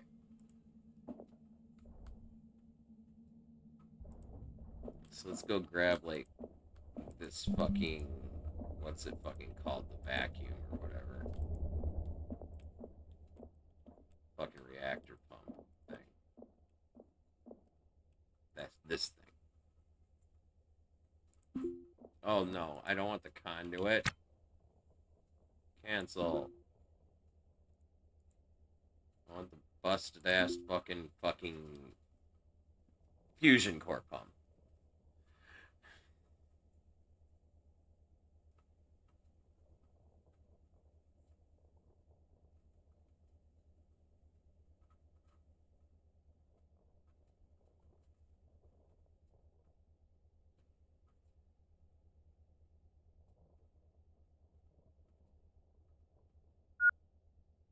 I know, right?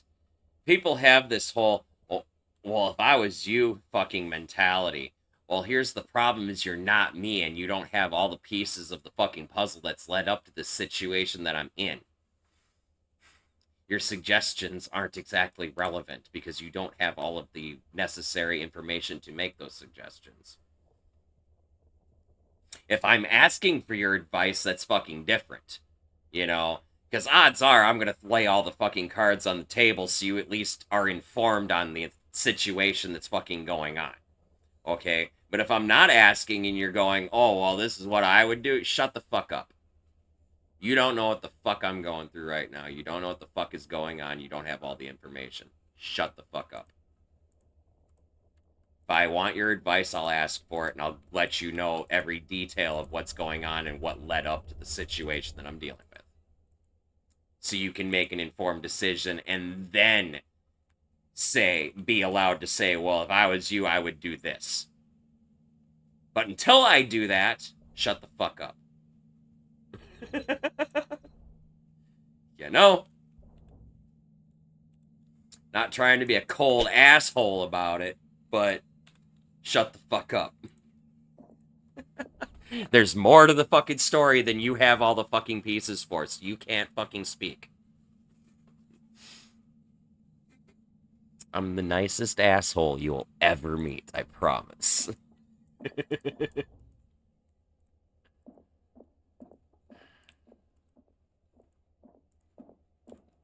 I am the nicest asshole, not I have the nicest asshole. Get your brains out of the gutter, chat.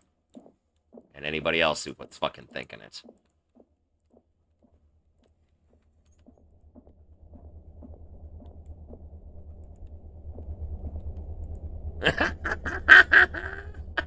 You're welcome. Okay, where are all the fucking thrusters on this thing? Is this why they died? Their thrusters blow up and they couldn't fucking fix them? Is that what's going on? I just need 3. Okay, so there's 1.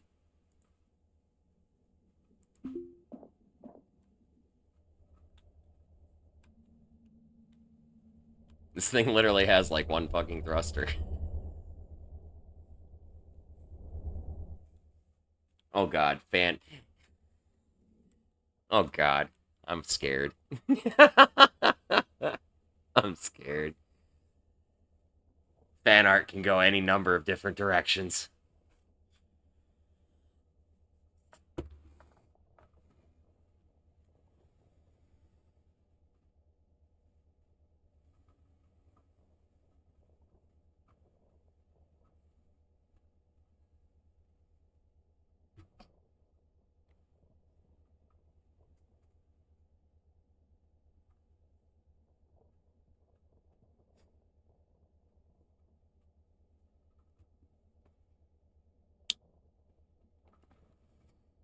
Some of us have all the power and we choose not to use it. For better or for worse.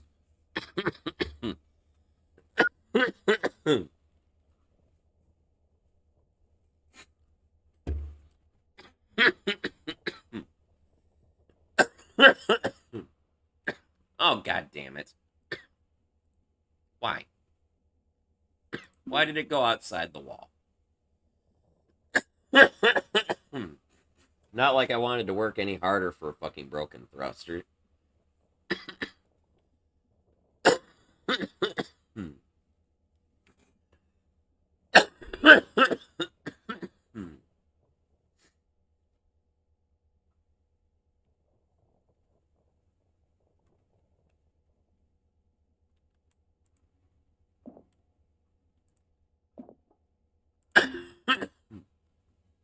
Oh, God.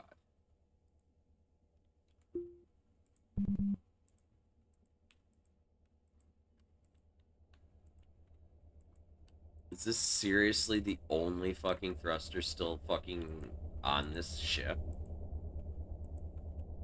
I can't believe that. That can't be fucking true. There has to be another fucking thruster.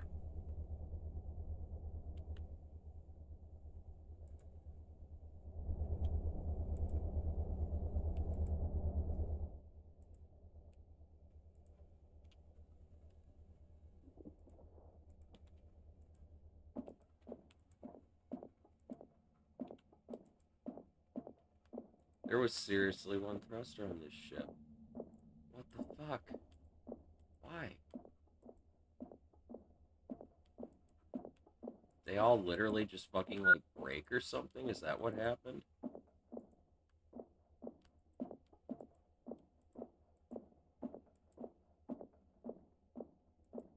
Wow. That's actually kind of sad. Aside from that little detail, this is actually a pretty good fucking ship. I mean, I could have technically fixed this fucker up. It has all the parts laying around almost to do it, really. I wouldn't even have to go anywhere. But it's only got the 1 fucking thrust. Oh, god damn it. The 1 fucking thruster that I left on the ship.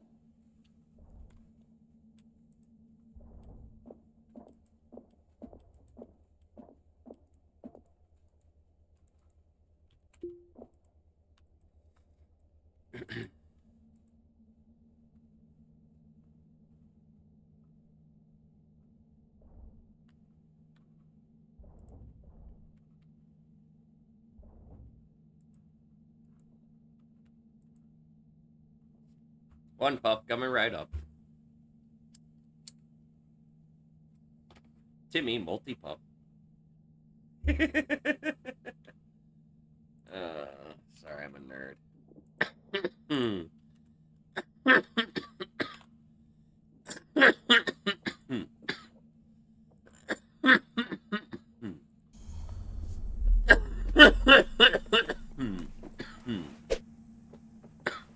A nerd that wears wear some awesome tie-dye tights.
Hey, what's up, Anjan? How you doing, man?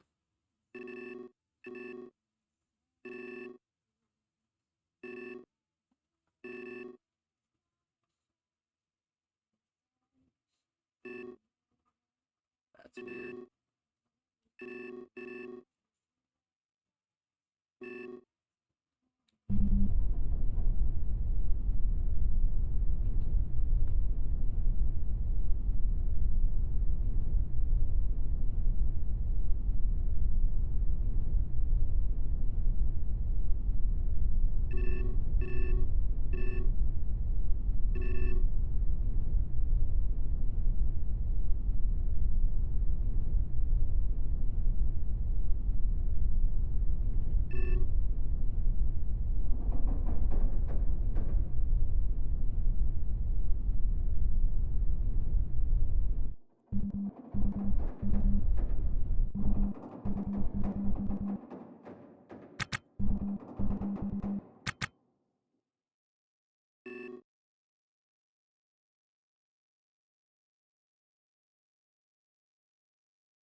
Oh, that sucks, dude.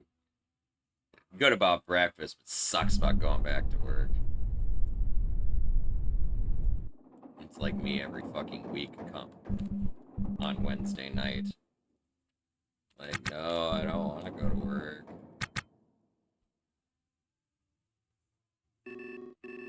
Like, I love my job, but I don't want to work.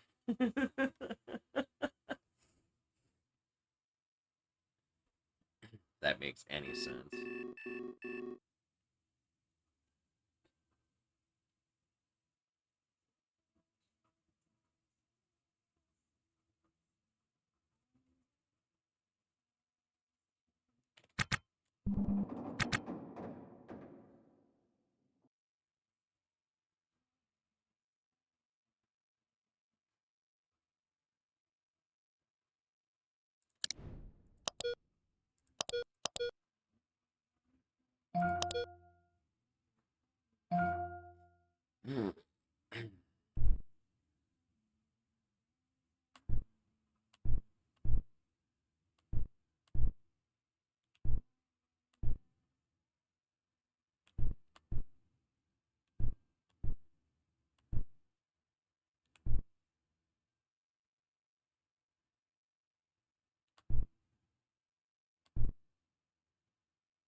That's like literally worse than me. Off for like 3 days, then go back to work.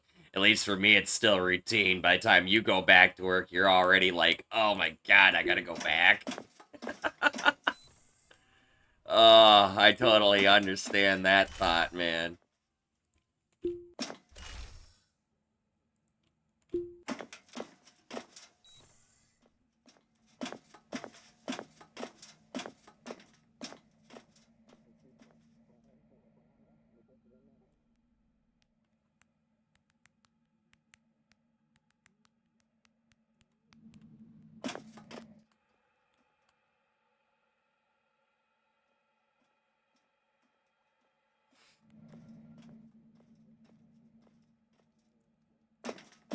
I wonder.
sure if I came back in here after I fucking reset the station or not.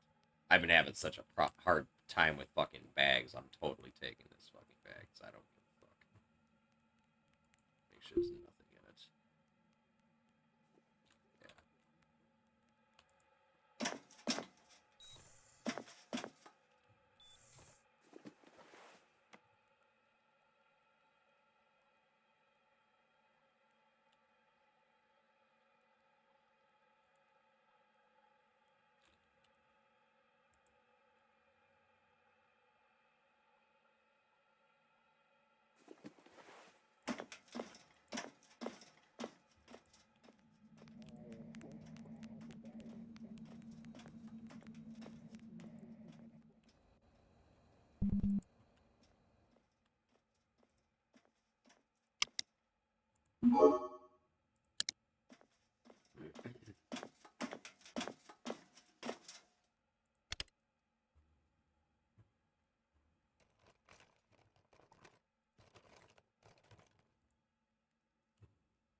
A hobby would be better. It's really, at least here, it's really hard to find an employer that's willing to work your schedule around another employer like that.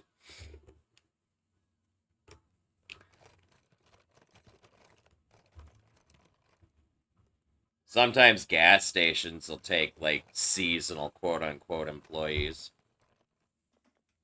But that's here, again, not there.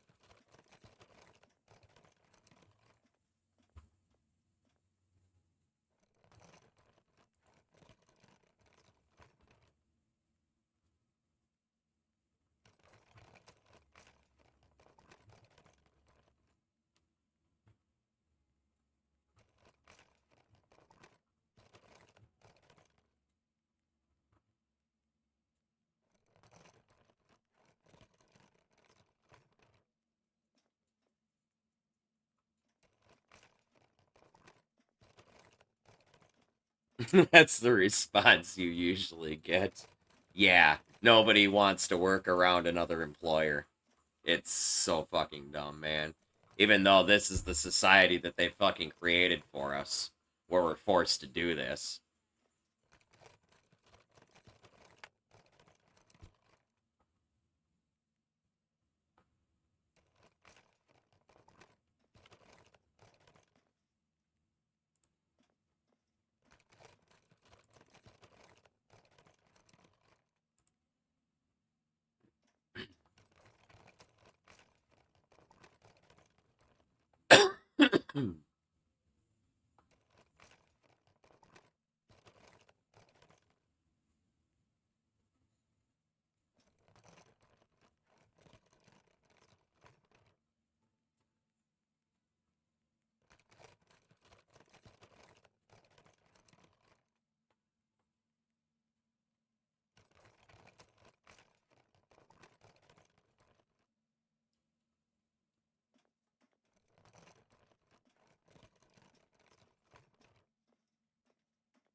Oh, that's terrible, dude.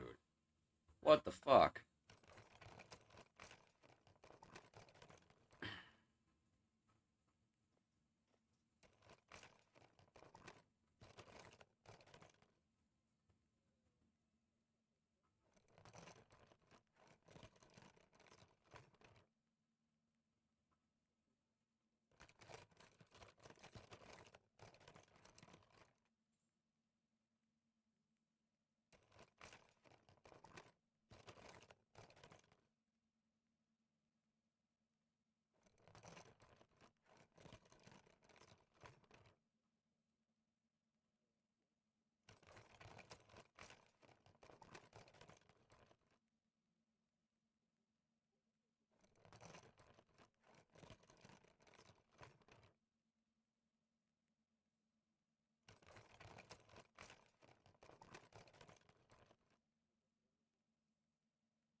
Well, there's that, too.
One puff coming right up, Mary Jane. Sorry, I was reading the Discord for this game.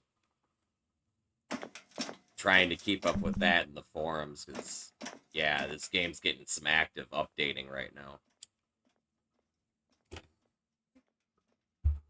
And my feedback is getting listened to, which is kind of nice.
All right, Jazz, you have a good night, friend.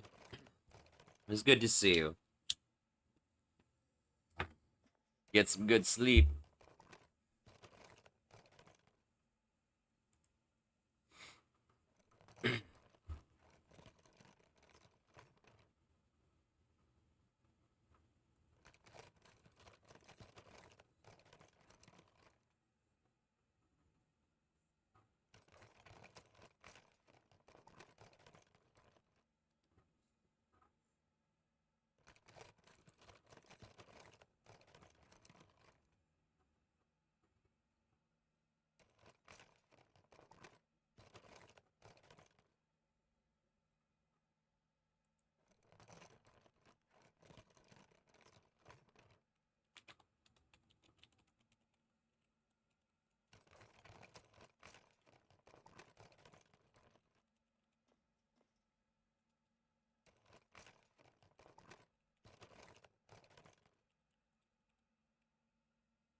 Damn.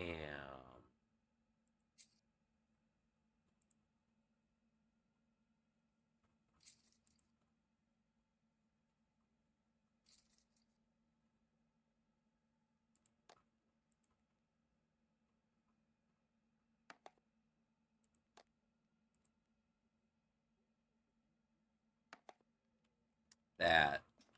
Oh.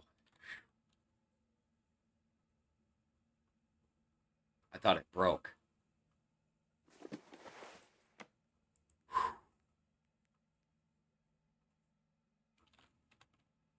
Oh. My heart.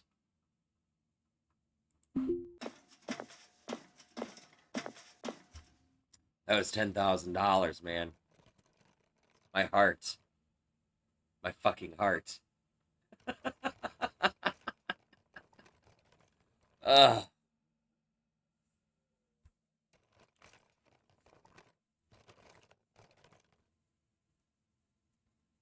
Dude, you should just bite the bullet and fucking buy it. I'll help you learn how to play, dude. You can literally sit here and watch me, and I can fucking show you how to do shit.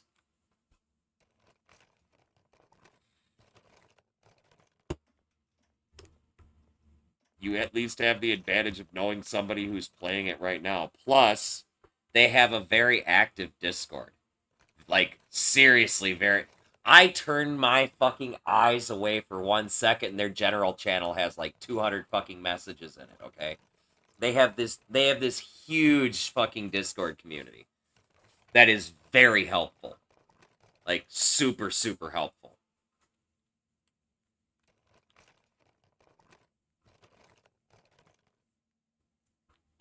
This game is so fucking good for what it is. It's just really frustrating to learn if you don't know where to begin.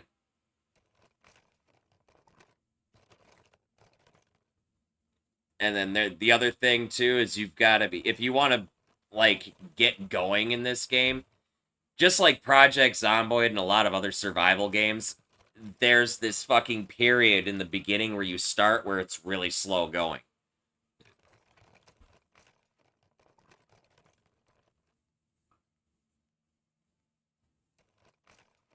Good luck, Muckfire. I hope you get it, man.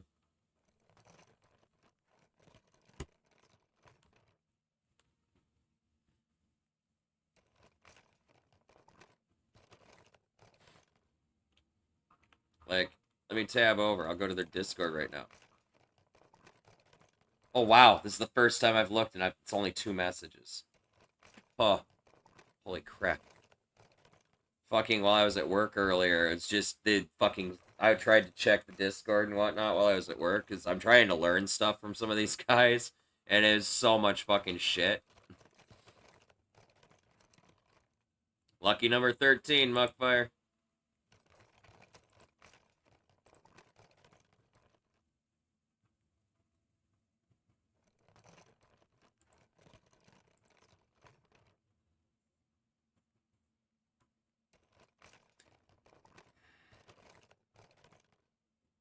I know how you feel, dude. I do.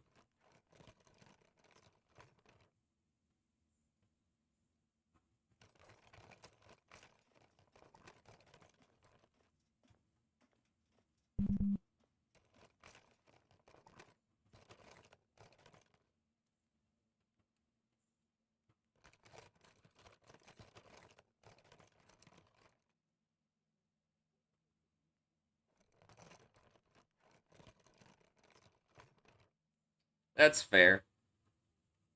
But poker's different than real life.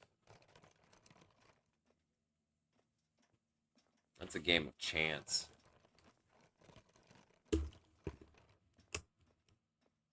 It's a little bit less of a human element involved in it.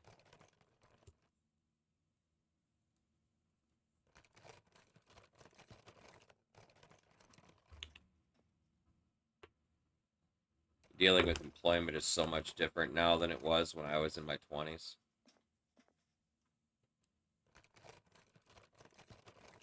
Trying to get a fucking job is just a fucking miserable experience.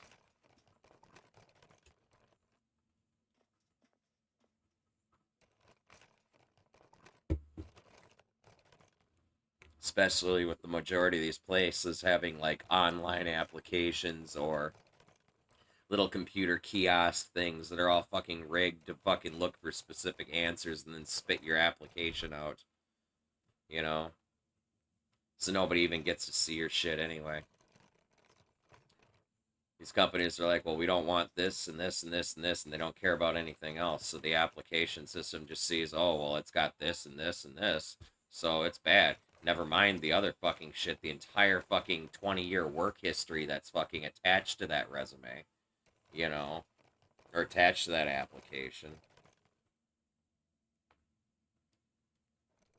You know? Or heaven forbid you click the wrong fucking button. By accident, like a friend of mine did once when applying for holiday.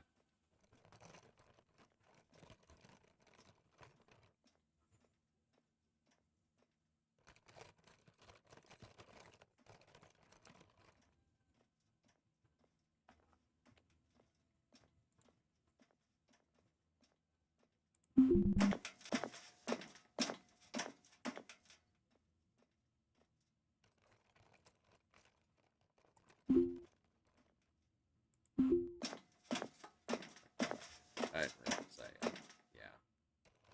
I already put auto task on. God damn it.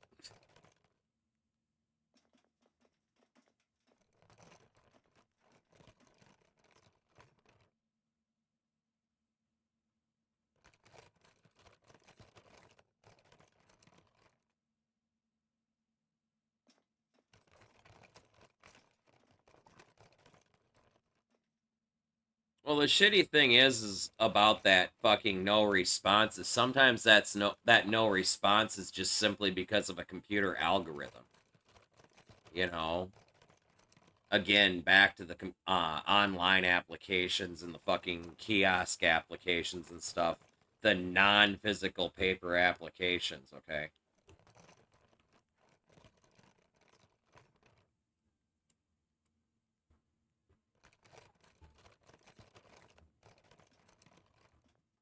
Right.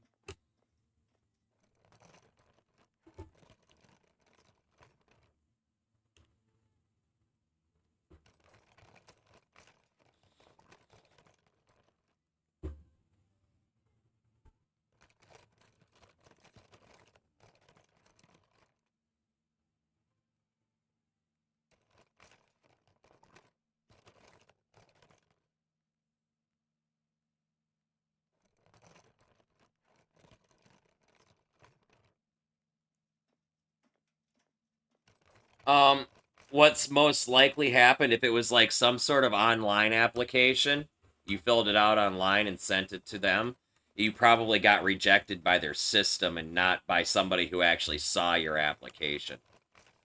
Your friend actually got looked at, which means he actually got past all of their stupid trick questions and shit like that they fucking ask you in those applications to get you all caught up. Okay? Whereas you probably answered one thing fucking wrong and the whole system rejected your application. That's how those things are designed. I should know. I tested one of them. The one for holiday companies. Back in the 2000s era.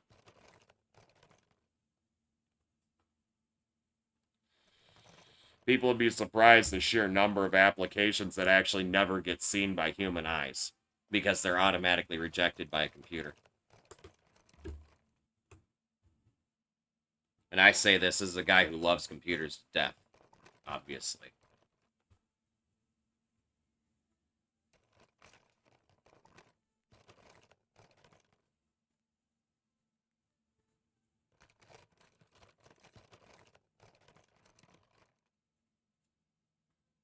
Well, that's a case as they wanted to wait till you were desperate. And if you were still looking for work, they're gonna fucking offer you a fucking shit-tacular fucking number that was fucking way lowballed because they figured you would be desperate and take it. That's what that shit's about.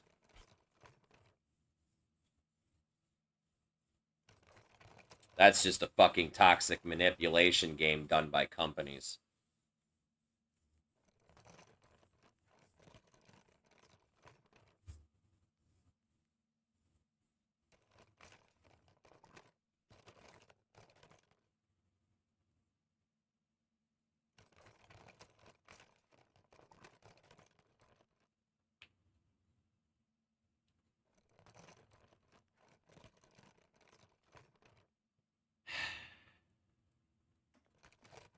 You know, when I was growing up, I was told that if you're persistent, somebody will fucking hire you. And sometimes you gotta walk into a place like 2-3 times, make a good impression, and show that you really want a fucking job, right? To get fucking hired at these places. But now that attitude is fucking changed to just fucking that option, now that you've brought it up. Some of these places are just like, oh my god, it's fucking you again? Get out of here. They don't give a fuck how persistent you are.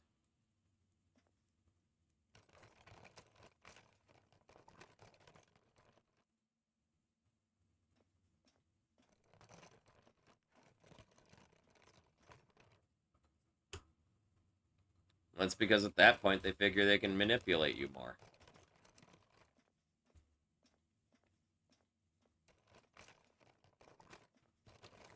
These companies are all fucking scum, dude. Every fucking one of them.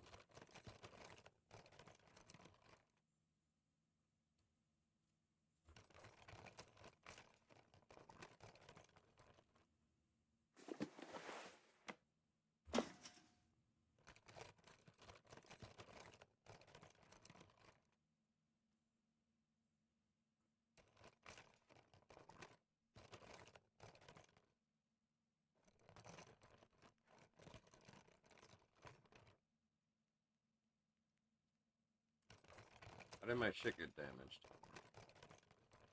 I didn't have that rough of a dock.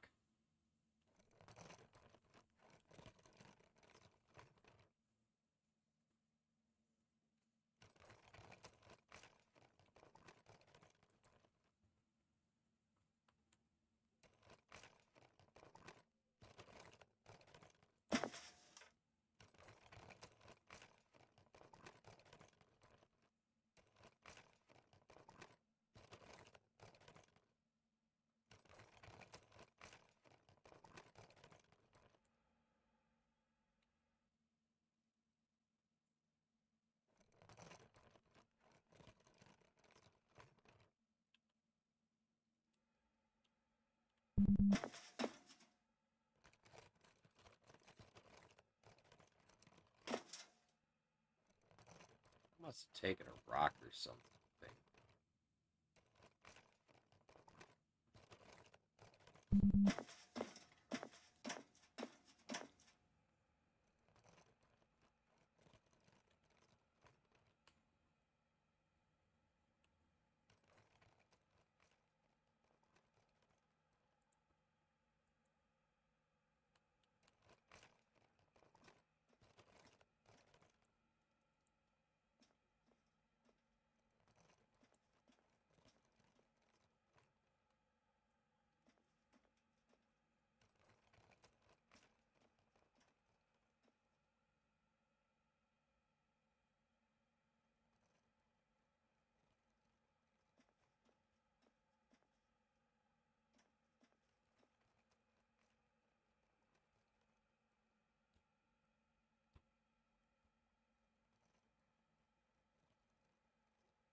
Oh, good grief. Sounds like a typical fucking HR response.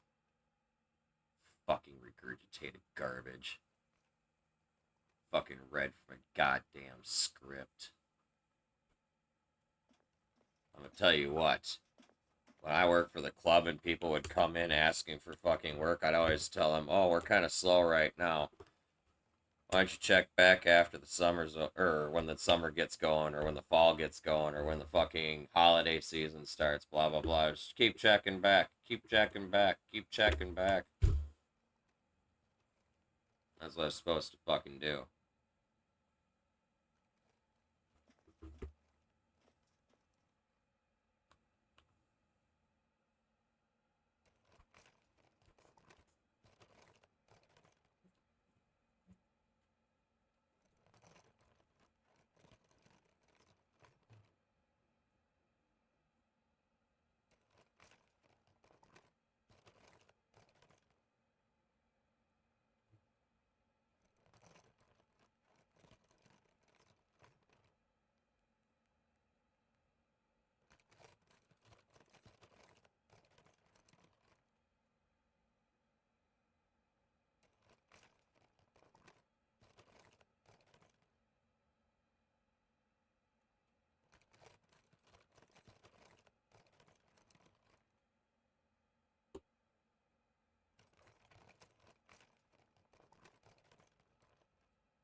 Well, I wish you luck on that endeavor, Anjan.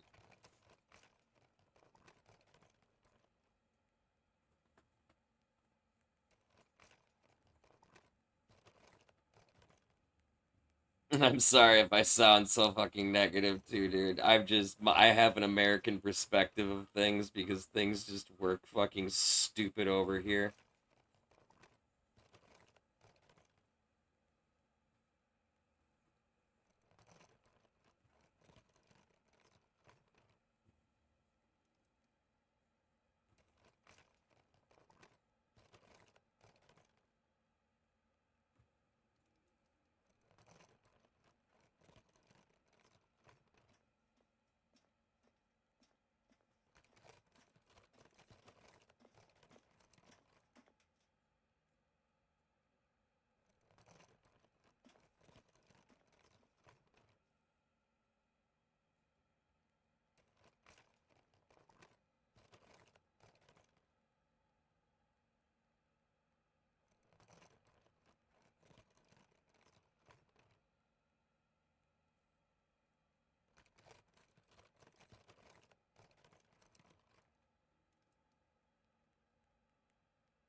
uh, I totally understand that, Anjan.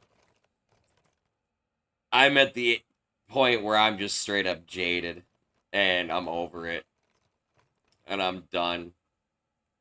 Because everything I was taught doesn't fucking apply anymore. And so I wasn't prepared for this, and I don't even fucking care anymore. Something eventually has to give is what it's going to boil down to at some fucking point here. Something has to fucking give. I'm just debating on whether I'm going to be able to be sitting in a position where I can sit there with my bucket of fucking popcorn and watch the whole world fucking burn down around me. Maybe roast a couple fucking marshmallows, or if I'm going to be fucking sitting on that fucking fire.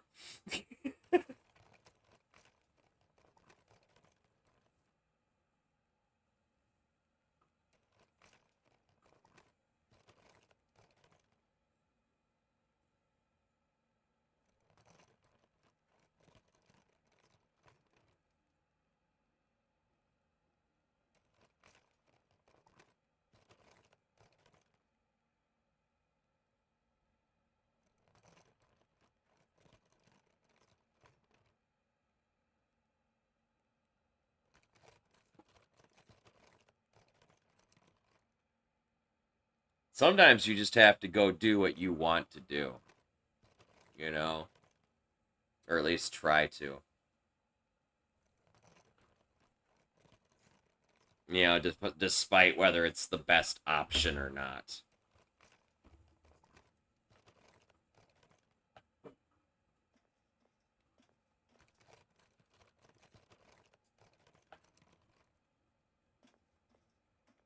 Sometimes when nothing else is working, sometimes you just gotta step back and then go do whatever the fuck you want to fucking do. It's not, if nothing else is working, why not? Right?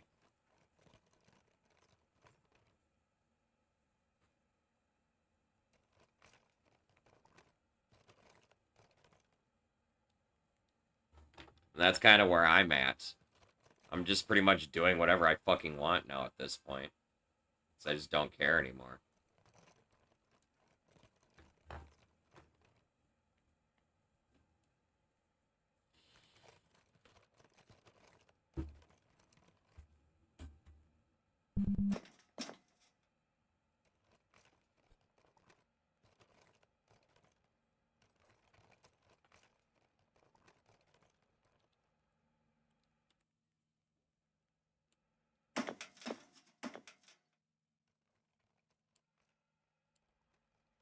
Apparently all my shit got damaged slightly again somehow.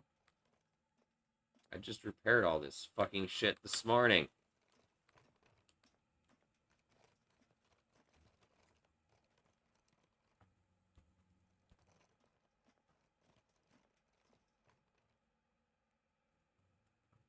Like, I mean, realistically, I suppose basic maintenance fucking touch-up should be, like, especially for space, like, a required thing. For straight-up survival. You know, so I guess I can kind of understand. Yeah, my shit's all fucking damaged a little bit.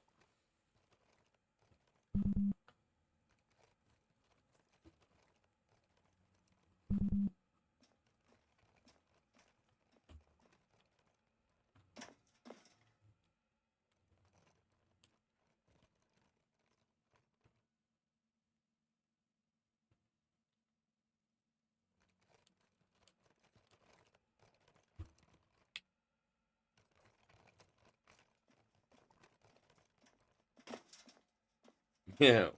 Wife forcing you to go to the gym. Fuck that, dude. Ain't nobody forcing me to do shit.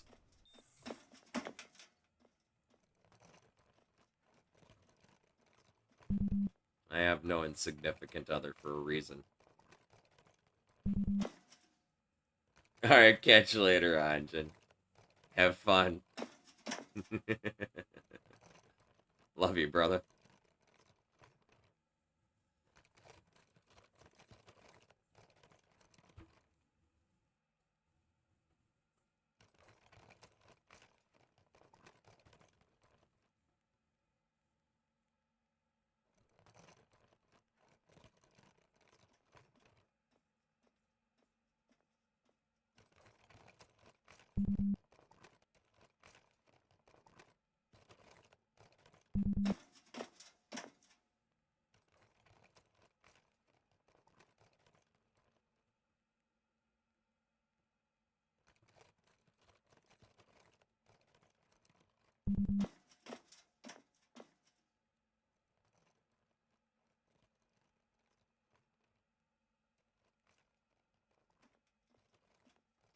Oh, I bet it's when I fucking cranked up my fucking maneuvering thrusters and to slow down a bit faster when I wasn't paying attention earlier and had to slow down really quick for my docking maneuvers on that derelict.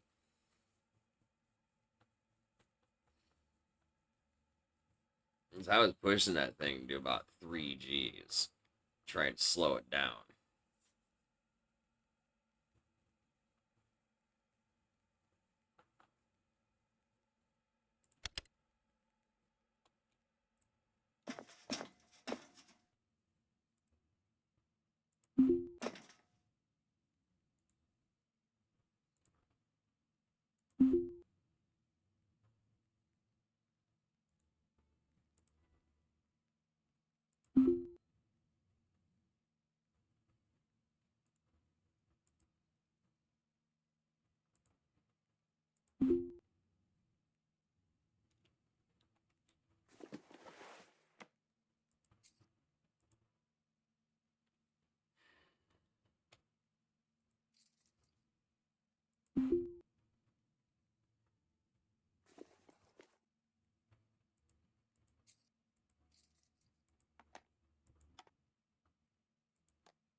actually used a lot of the parts that were in that bag.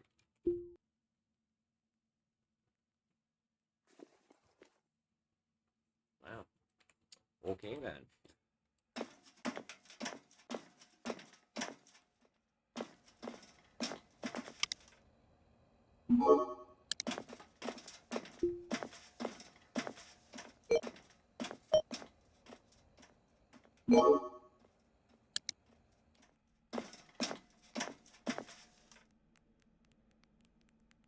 Any new bodies? No.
That's a terrible price. For everything. Next update is in 7 seconds.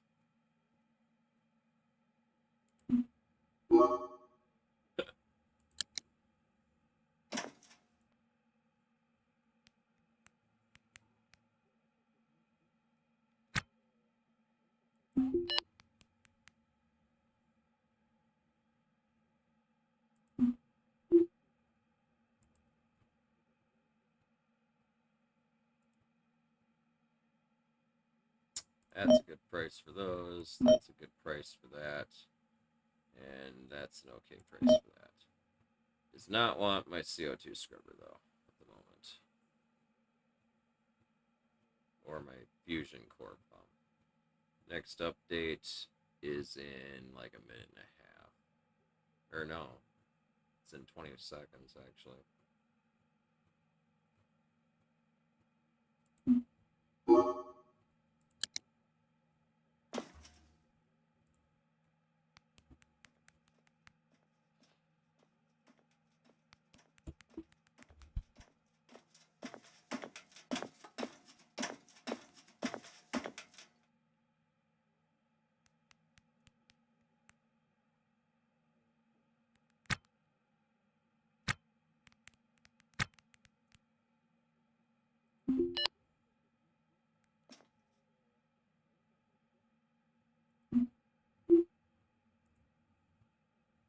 Not a good price. Not a good price. I can get 10 grand from him for this.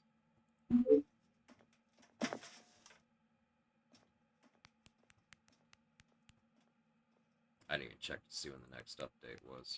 Derp.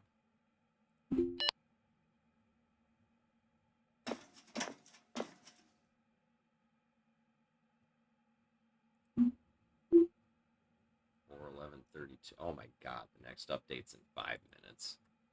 Fuck you. Fine. Whatever.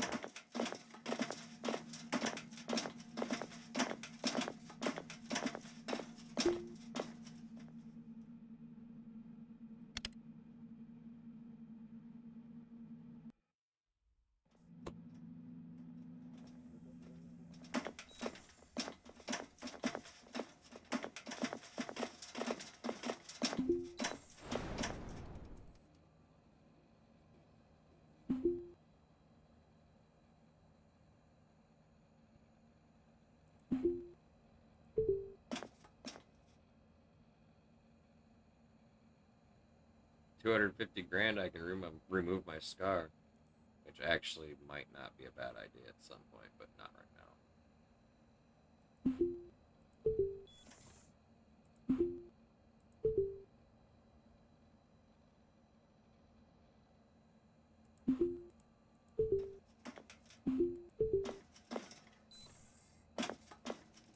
What's up, Jared? How you doing, man?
Oh, nice, Jared.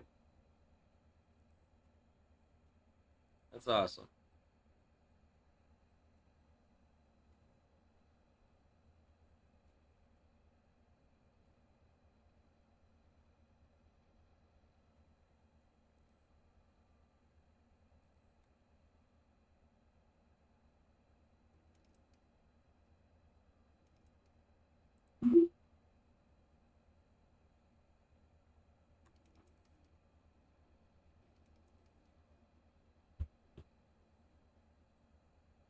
Oh my god, my drone feed's working again.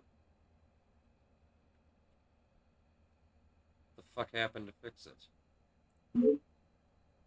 Okay, cool. Now let's like look at these ships that I wanted to fucking look at.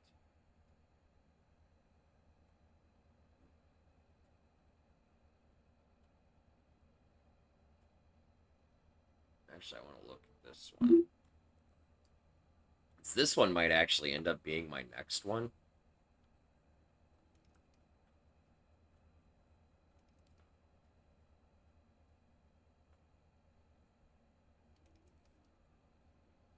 So I can take all them passenger seats out to add additional storage space.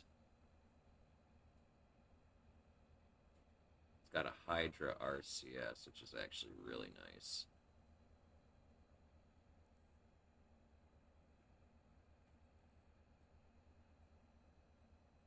This actually isn't a bad ship. I don't quite have enough money to buy it just yet.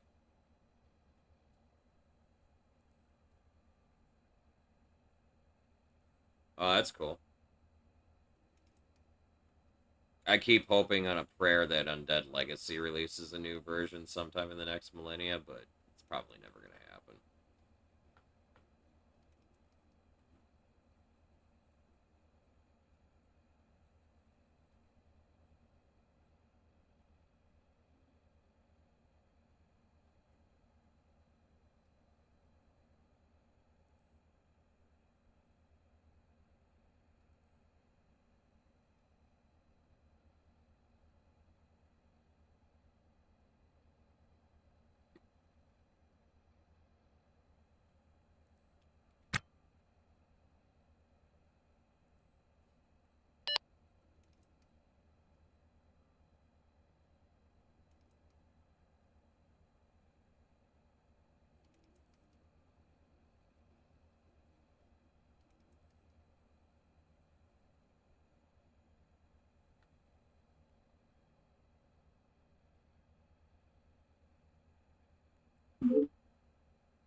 So what do I need? 450,000.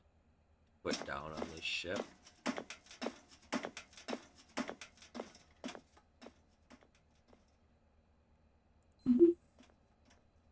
That's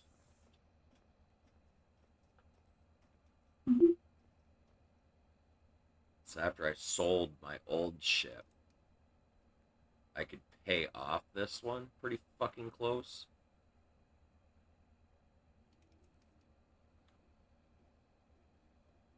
It's modifiable enough that I could add in more storage and shit.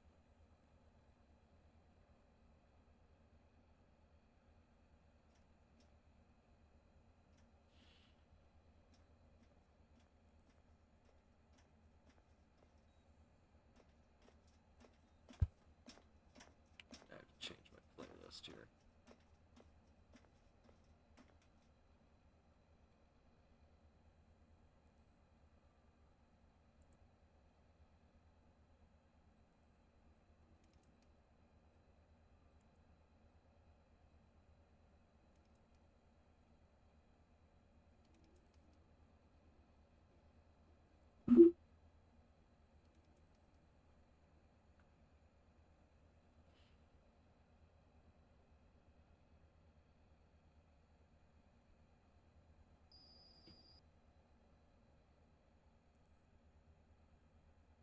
It does have a CO2. Oh, this has a CO2 scrubber. The other one probably doesn't.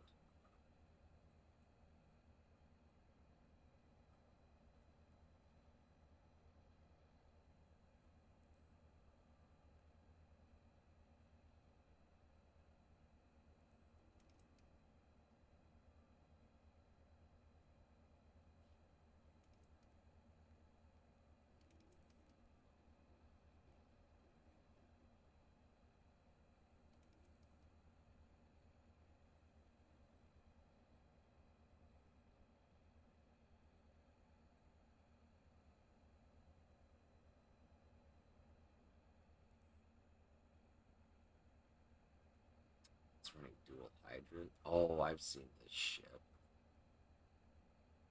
I know what this ship is.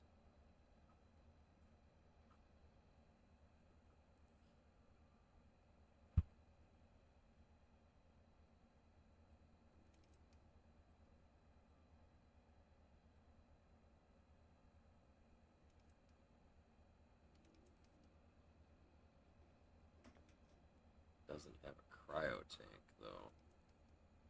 Wait, well, it's got a cryo pump, but where's the? Oh, there's the cryo tank. Mm.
Tiny airlock.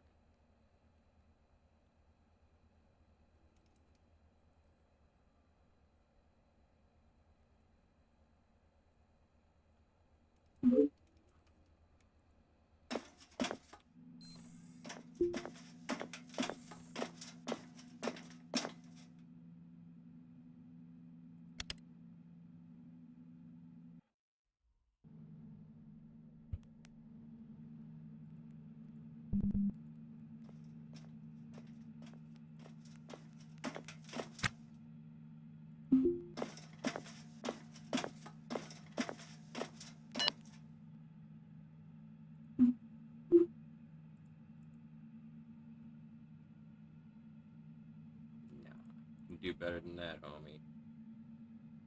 Next update's at 1301.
Nice.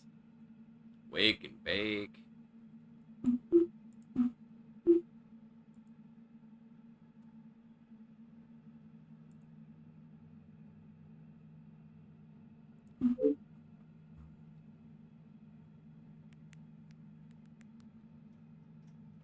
Fucking black market traders being a cheap fuck tonight.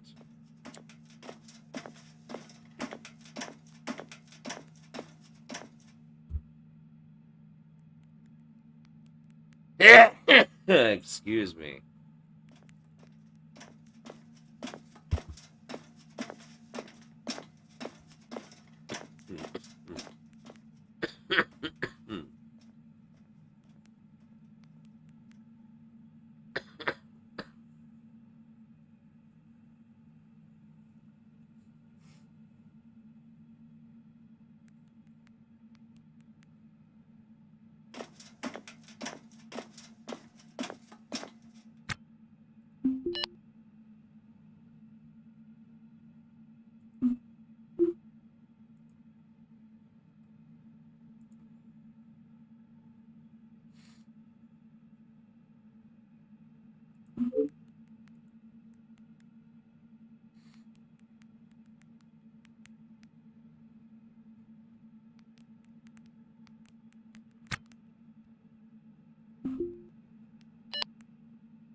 Quit being cheap.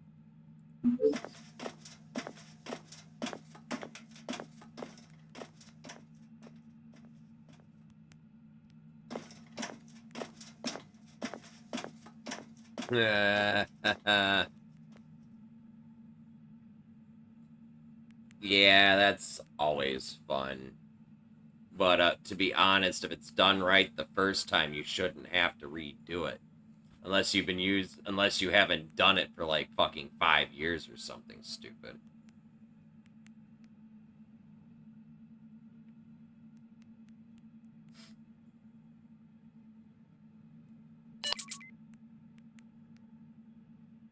It's not a bad improvement.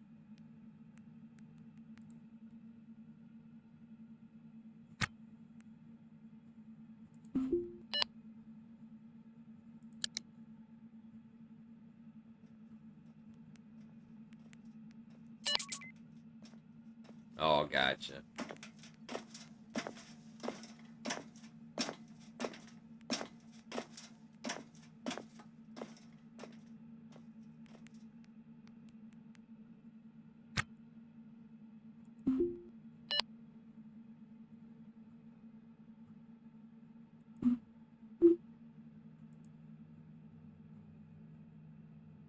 Dude. Why? Jesus Christ. It's 7-11.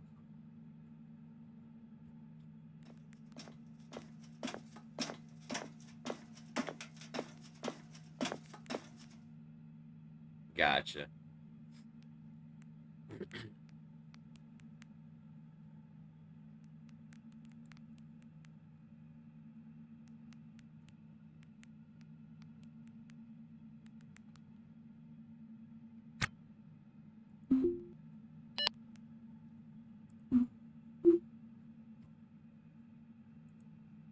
Oh my god.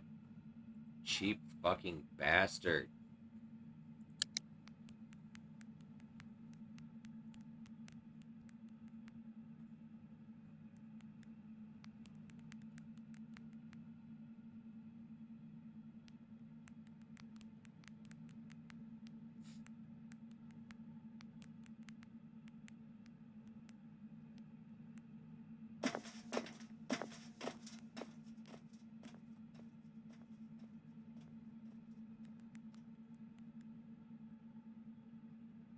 There's actually been floating around the market in the last few months these thermal strips that are kind of like a weird cloth, but they're actually a liquid paste.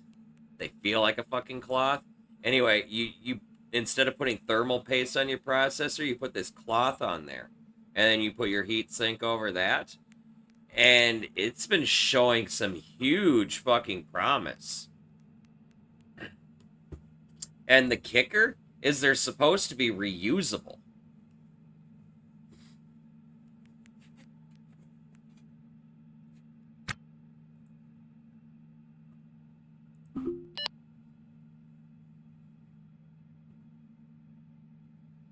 They're not that terribly expensive, no different than a tube of thermal paste.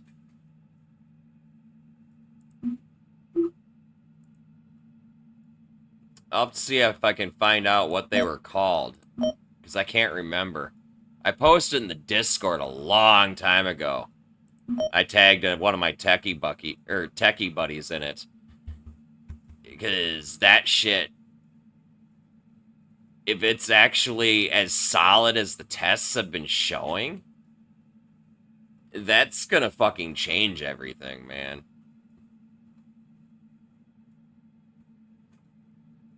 Yeah, price is about probably the same if I remember right.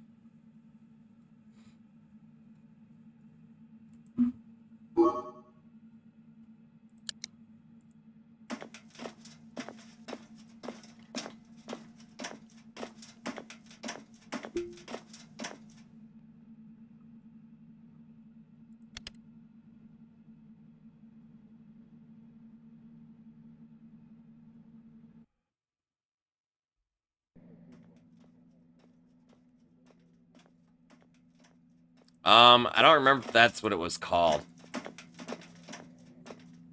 I don't think that was the same thing. There was like a specific brand that was doing it. I can't remember.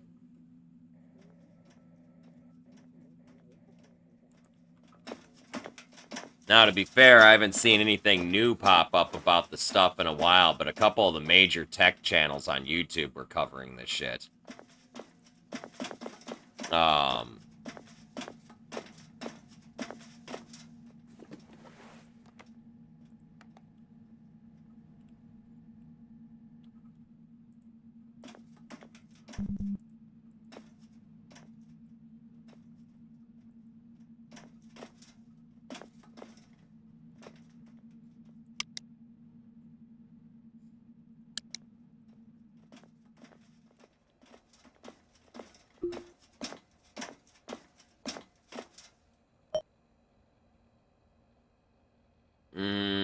That doesn't sound right. Again, it was a while ago, and I can't remember for sure anymore. If I can find it, I'll send it to you.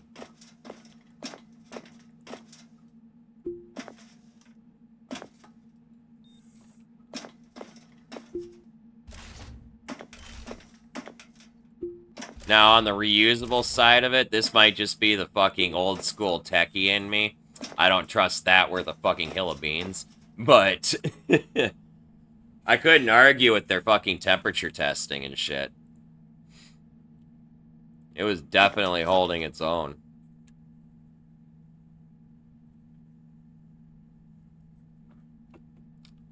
I wouldn't say it was better, but it definitely wasn't worse.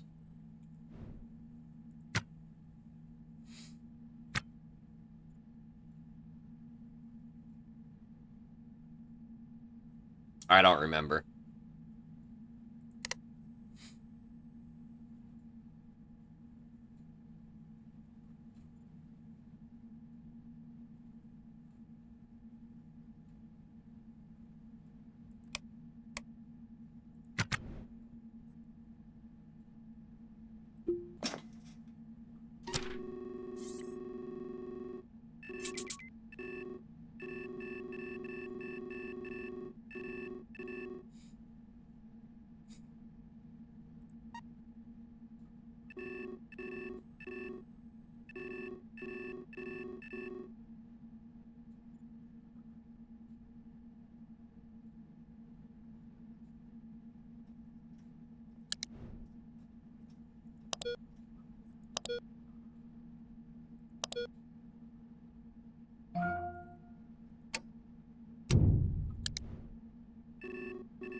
Yeah, sometimes that could, if it's an old processor, sometimes some of that could be caused by just degradation over time, too.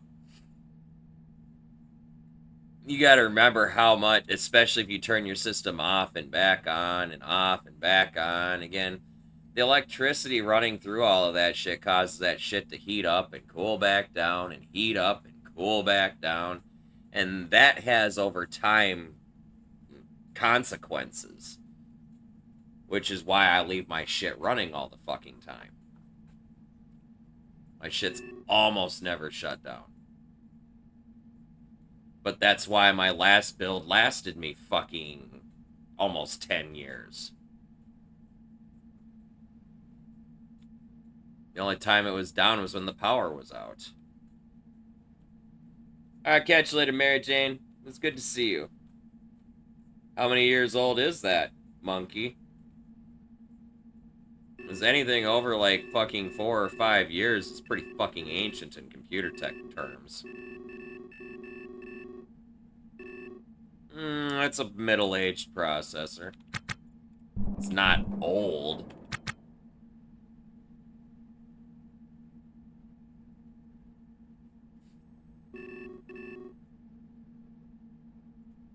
It's a pre-built rig. See, that kind of matters more. Especially if it's like a name brand computer. Because a lot of those things are designed to fail after a while. It's called planned obsolescence or some shit. Oh, it's an HP? Oh, that's old for an HP then. Is the warranty up on it?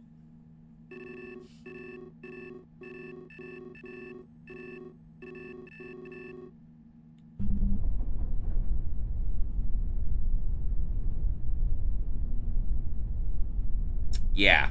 See, that's the thing with those pre-built machines, is they're designed to last about as long as the warranty fucking holds up, right? Once the warranty's up, it don't matter to them. They don't give a fuck. So that shit's all designed to kind of last just pretty much exactly that fucking long. It's pretty fucking disgusting. Cell phones and shit are notorious for that, too.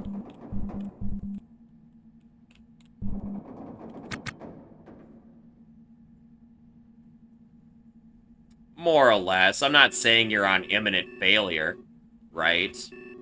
But if you're starting to have weird things happen, I would start keeping an eye on things. You know?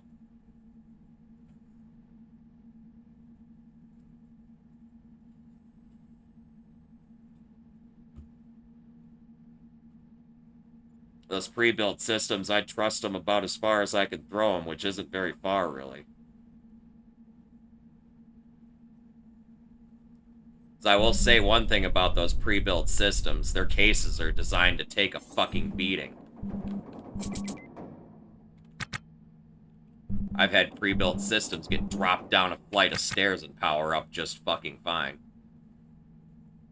Like I said, they're designed to last exactly as long as that warranty holds up.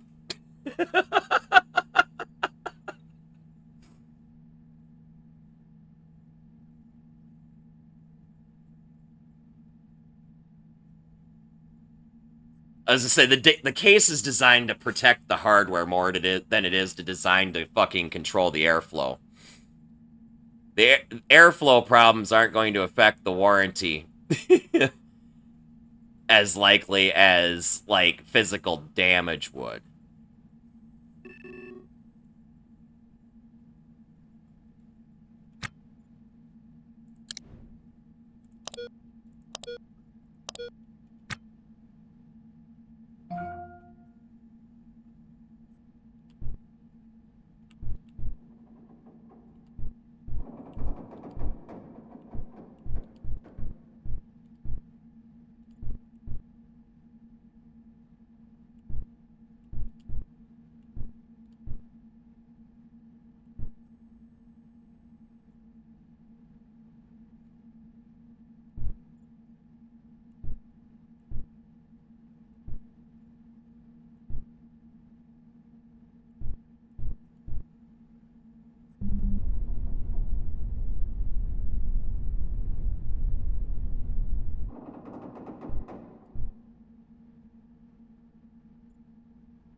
this might have a reactor to salvage.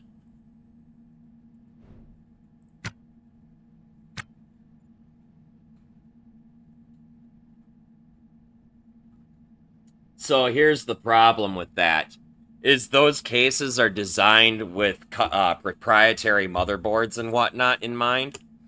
So you really can't just take a new motherboard in most cases, and be able to slap a new motherboard in there.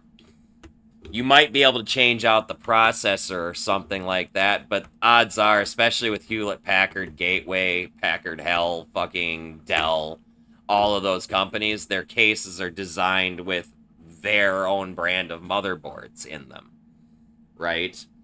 And they have screws and things with the case and the motherboard mounting that are specific to their motherboards. So, and this is one of the things that I absolutely detest about pre-box computers, pre-built computers. Because they have literally little to no upgradability, long-term upgradability, right? You can't just take that fucking case and go on to new hardware altogether. You gotta replace the whole goddamn thing. It's fucking dumb. As far as upgrading in this game works, yeah, you pretty much add modules to the ship, right? Everything's pretty much tile by tile, right? Oops. Did I actually save? I don't know, but we're going to create another save.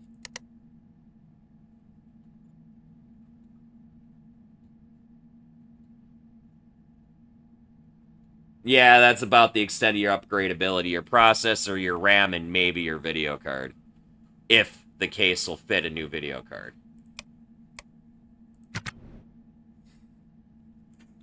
So yeah, if you want to add more space to your ship, you got to find floor tiles and build out. And then wall tiles to close it off.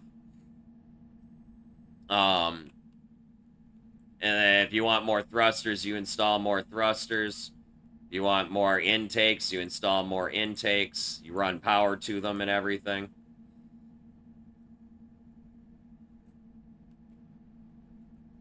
Yeah, just like that. Each of these are all fucking tiles. Okay?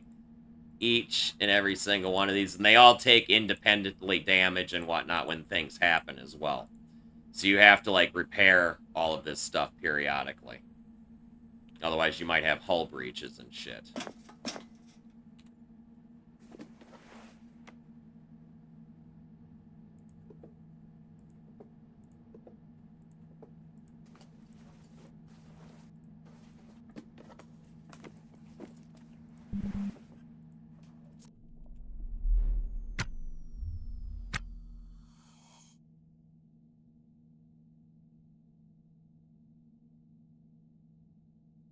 You know what's funny about this game is it's actually set in the same universe as Neo Scavenger.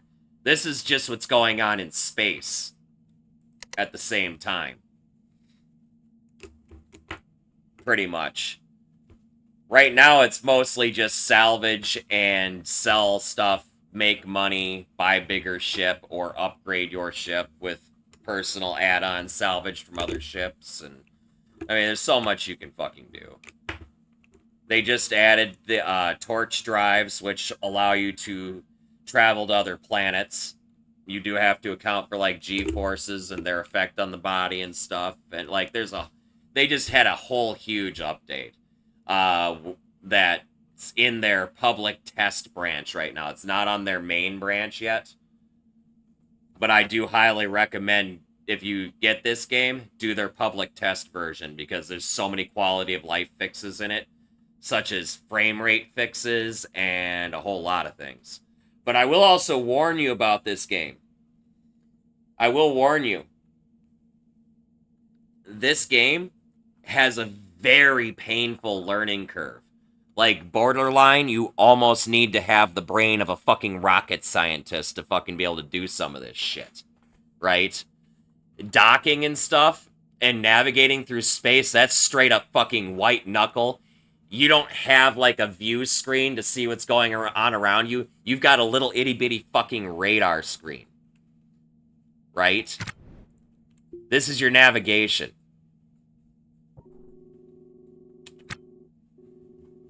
And this doesn't even show everything, right? This only shows the things that have signals that they're transmitting in some way, shape, or form that you can actually pick up with your fucking scanner, right? Things like fucking rocks floating through space and shit like that that can hit your ship. You don't see those fucking coming. It just fucking happens. The next thing you know, you're leaking atmosphere, or your fucking power's out, or any number of fucking things.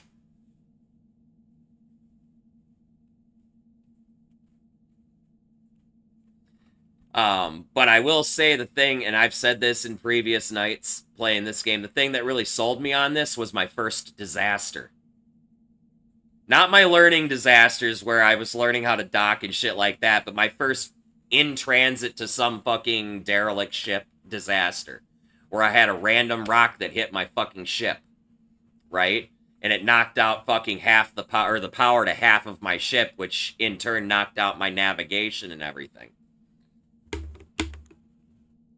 I actually don't care for barotrauma. I'm not all about the underwater thing. It does not intrigue me at all, nor do I have any interest in it. It's the same reason I didn't like fucking, what's it fucking called? What's that underwater game? Fucking, that everybody fucking likes. Subnautica, yeah. So, anyway, yeah, I lost half the power to half of my fucking ship, and I had to think on the fly, going, what the fuck do I do? And I eventually yanked some fucking cables out of the fucking wall and stretched power from where I had power in the ship to the side that didn't have power to restore my navigation so I didn't fucking crash at what I was flying to at like 300 meters per second. And yeah, I was thinking of Subnautica. Everybody loves that game. I really don't care for it. I don't like the underwater thing. I really don't. But I tell you what, as far as navigation goes, after a while of playing this, you don't even look at this unless you're actually selecting something to fly to. You actually end up navigating using these sets of numbers through here. This particular section right here. Your relative velocity, your cross velocity, your range, and your estimated time of arrival.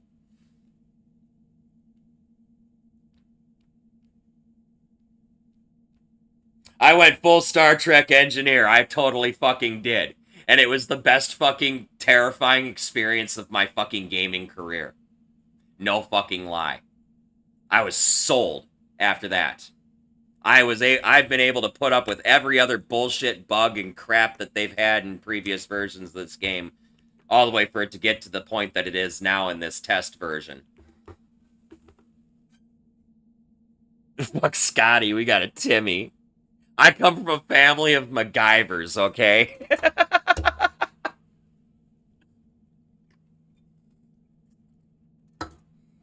Fucking give me a paper clip and 3 rubber bands and you'd be surprised what I can fucking do.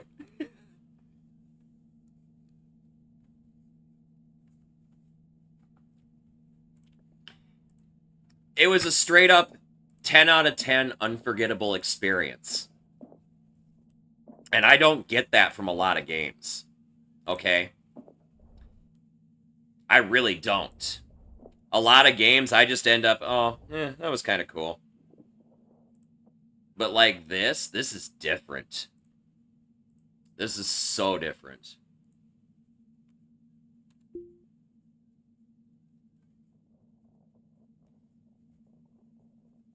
You know, just the in-depth of some of the mechanics is, on top of, like, putting down tiles and stuff, you also have to run power and shit. As I was mentioning with stretching power across my fucking ship. So, like, I had no power on this side, but I had power on this side. And so, I branched power from, like, here, which was the shortest point, across to another fucking conduit that was over here, and I had power again. You know?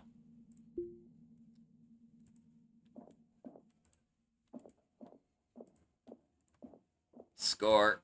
That's a lot of... Wow, this is a lot of money. Okay, so that's going to be like 35,000. This is another 10,000. These are going to be like $4,000 a piece.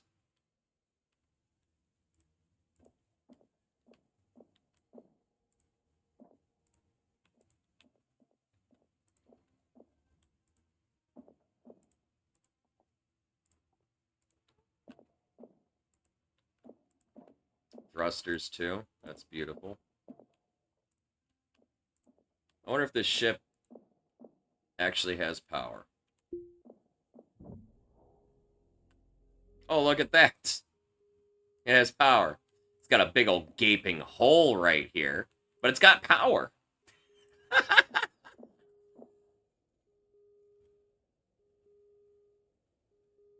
Right now it's kind of sandbox-ish. They've got some stupid story things in, like this whole genetically engineered fucking meat that became sentient and kind of spread across the universe and infects derelict ships and makes your salvage life miserable if you actually trigger the storyline.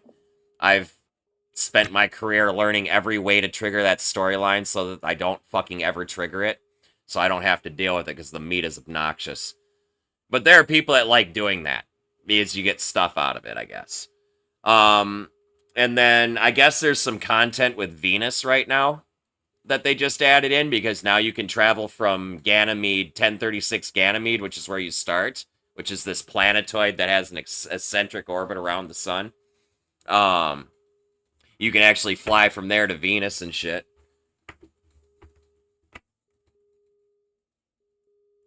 Kind of. So, like, this fucking meat, it's just a blob. Think, like, giant sentient hamburger. Like Meatwad from fucking Aqua Teen Hunger Force, but not nice. Okay? All it does is it just sits there, and if you walk by it, it'll, like, try to fucking grab you. And it'll do damage to your suit and shit. And you're supposed to, like, kill this meat using, like, these laser fucking torches, right?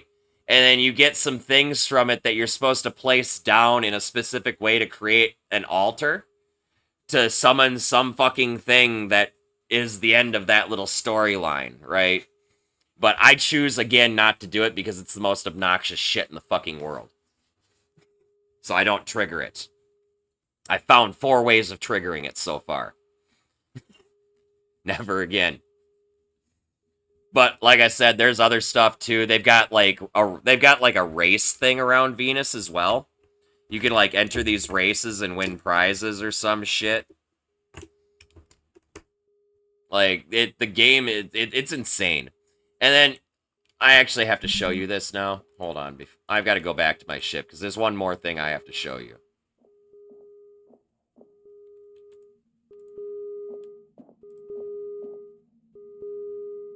After I turn this off.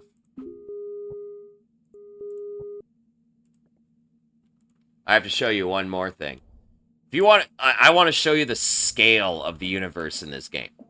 Okay? Or not even the universe, the solar system. It's a scale of the universe, of the solar system. Okay, this is just our little local area, right? Stuff that's like right around us immediately. But hold on. Let's see. Hold on. It goes out to here, right? But wait. Then you've got all of this. But wait, there's more. And then there's the rest of the solar system. And the time scale is 1 for 1 on the clock, so 1 second is 1 second. But you can fast forward time. I choose not to do it because it's kind of buggy right now. It causes weird glitches and shit, and I really rather try to debug my game as little as possible. But yeah. Like, I did the math before they added torch drives, which is the new big thing with this update. Excuse me, this update. Before they added torch drives, flying at the fastest speed I could get my ship up to, it literally would have taken me fucking, like, I think it was like 5 fucking months of real life time traveling at 16 times speed. Praying I don't fucking hit something. Like, it was fucking insane. Now you can actually do the trip in like 2 or 3 fucking days, 4 days, something like that. and fast forward like 6 hours at a time or something, but it's insane. Oh, yeah. That's the other thing. I forgot to show you that, huh? So let me show you this. I have to actually go to my nav console to show you this, though. Hold on. So, it looks like we're sitting still, right? Right? Right? We're sitting perfectly still, right? This isn't paused or anything.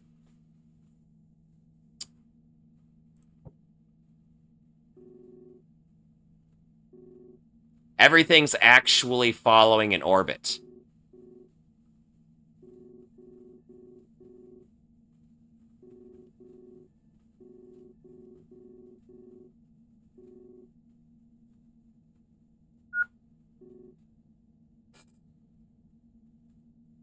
The dev is mad. It's insane what they've done. And it's no wonder it's got its bugs, okay? Like, but I tell you what, like I said, this new version that's in testing, there's been so much that they've fixed, including my biggest gripe, the fucking graphic hitching, is now reduced to a minimum that I can totally tolerate, because I almost don't notice it now. It does happen. I have seen it. Like, it just happened there, actually. But, like, it's fucking crazy. But every single object in this game's solar system follows an orbit. Everything.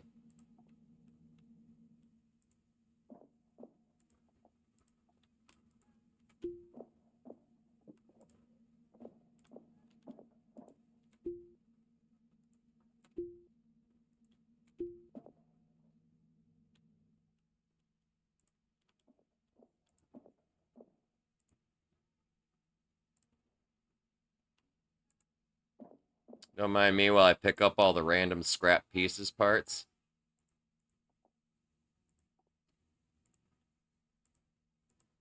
Most important things pick up besides the stuff that you're trying to salvage is stuff to fix that salvage.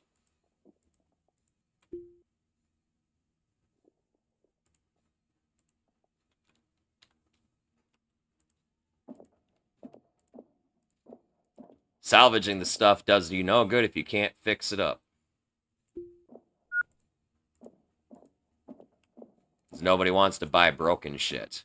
At least not for a reasonable price, anyway.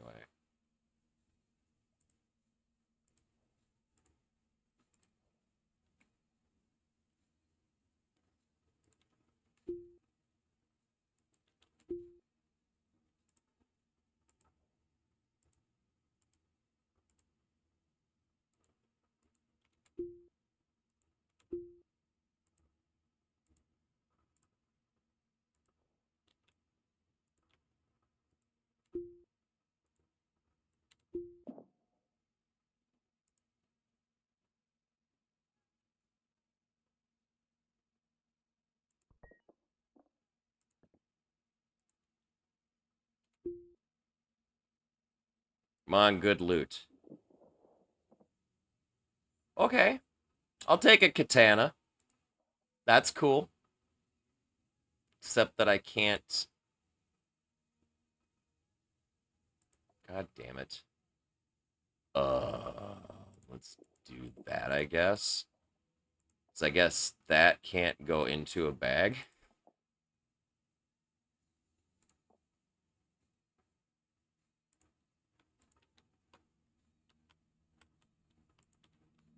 I totally just found a katana. That'll sell for so much money.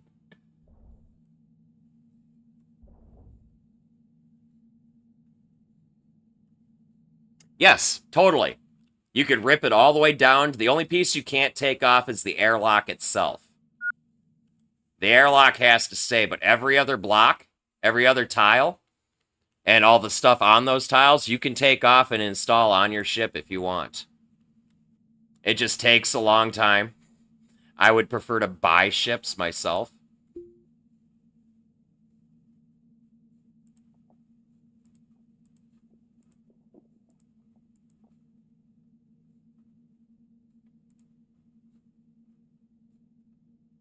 I don't know where I'm gonna put this fucking sword. Can it actually go on? It can go on that shelf. Perfect. I don't want it to pollute my fucking inventory space. It's worth a lot of money, but there are things that are worth so much more. And I'm just tickled that I found one. Sorry.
So they do have planned at some point. Right now, you can build your ship however, whatever shape you fucking want. It really doesn't matter. But they do have planned down the road aerodynamics and stuff like that to where it's actually going to matter. I just don't know how far up the line that is actually planned.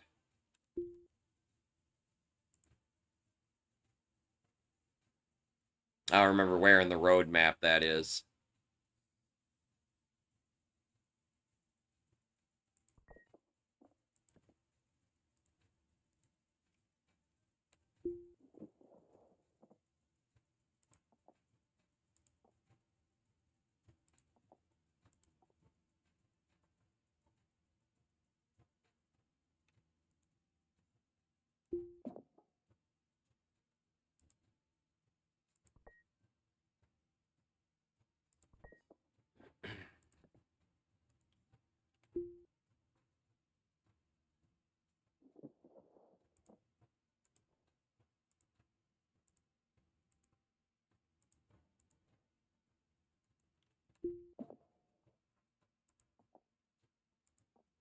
I honestly like the mechanic that allows you to cannibalize other ships to upgrade your ship. Even if I don't use it, it's still, in my opinion, a phenomenal feature. I'm interested to see how it's gonna go when they start adding like aerodynamics and stuff like that, though. Because people are gonna have to change their designs to accommodate that.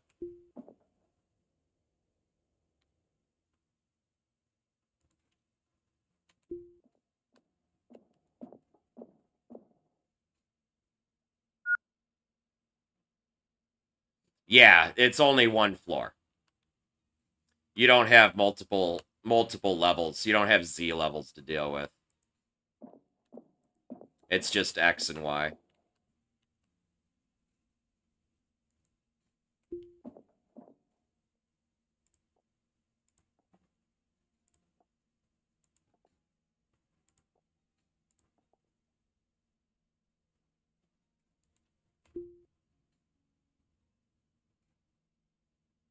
Hey, another bag.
I can only imagine how much of a nightmare this game would be if you had to worry about Z levels too, man. I think that'd be a little too much. I love the flight mechanics and whatnot, but I don't know if I could handle the flight mechanics if it was a 3D flight environment, even. If I had to worry about up and down, I'd be screwed without a view screen of some kind. I'd be so fucked.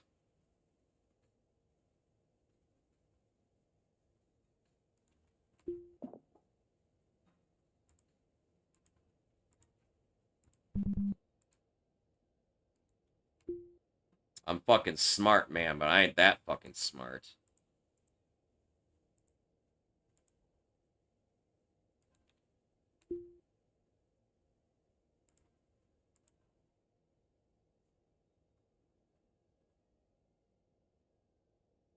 Oh, no shit.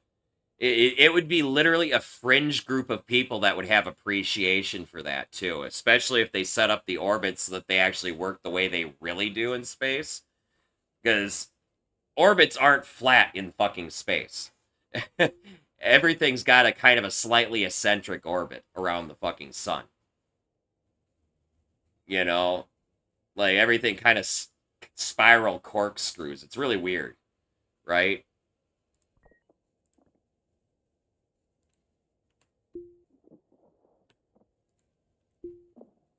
You know, I could appreciate it if they actually did that, but I don't know if I could play the game at that point because that's way too big brain for me. But honestly, though, because they already have a fucking left and right cross velocity, all they'd need to do for the navigation, honestly, would be make an up and down that we'd have to keep track of too, and then give us flight controls for elevation, for pitch. You know, really.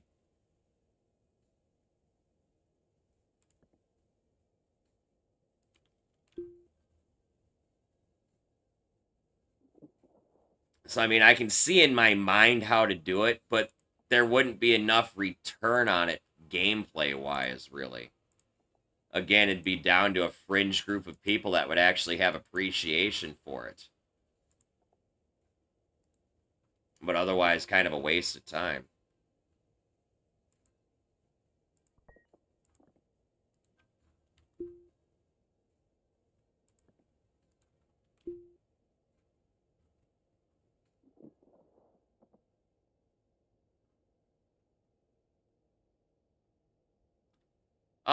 As far as I'm aware, they've got a few people that are working on it.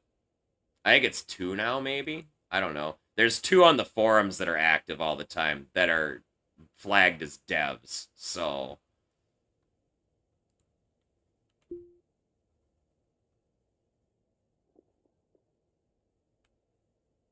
God, I'm happy I found fucking more bags. Bags are like the gods of storage in this game. Because, like, shelves only have so many slots, but you can put bags in those slots. Like, let me show you this container here. So this container only has 4 slots, right? But I can put 4 bags, 1 on each of those slots, and those bags have all of these slots, right? So nested containers are kind of a fucking storage thing with this damn game.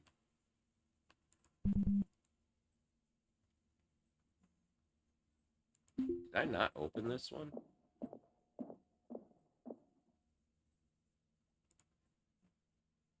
Apparently not.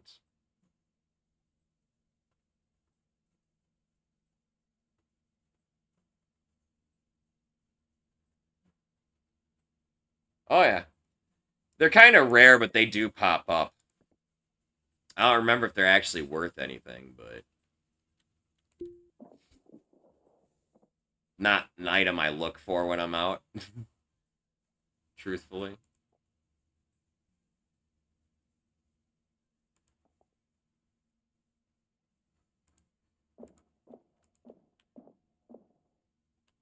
Alright, well, it's time to get to work. Let's salvage this reactor first. Oh, before I take this reactor apart, let me show you something. Here's your control panel for starting the fusion reactor. You gotta do everything in a specific fucking order.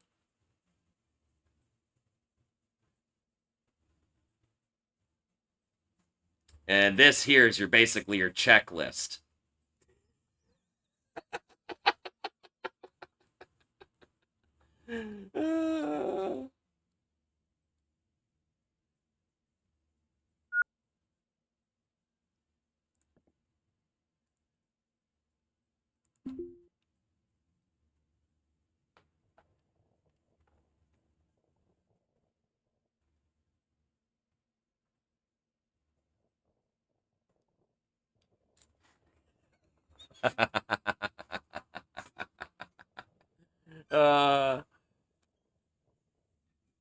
I had to watch a YouTube video to learn how to start a fucking fusion reactor in this game. It's a lot easier now that I realize that fucking set of lights on the bottom left corner is actually my checklist. But when I first looked at that, I was like, okay.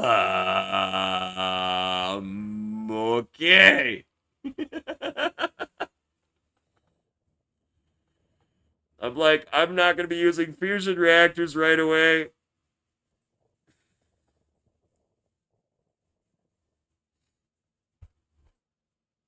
And the fusion reactor isn't just one thing either. This one piece that I'm removing isn't the only thing that's the reactor. There's actually lasers that are used for the reactor for one purpose. There's a fuel regulator. There's a cryo pump. There's pellet feeders. There's field coils. There's, holy fucking Christ, like a reactor is like a half dozen to a dozen fucking parts. And then to make things even more complicated, things like the reactor housing itself are 4 pieces. The field coils are 2. Like, it's insane.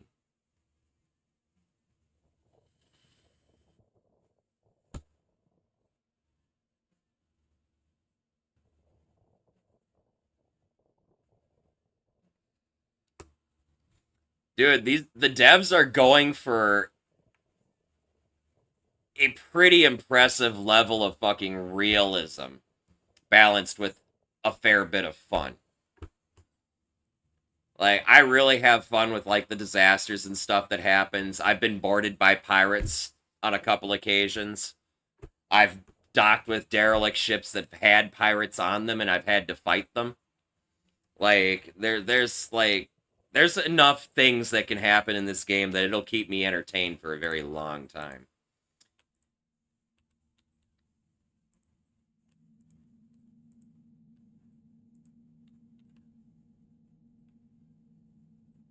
Character creation is kind of goofy until you understand it and how to exploit it for everything it's fucking worth. Just like fucking any other fucking survival game, the character creation has its strengths and its weaknesses.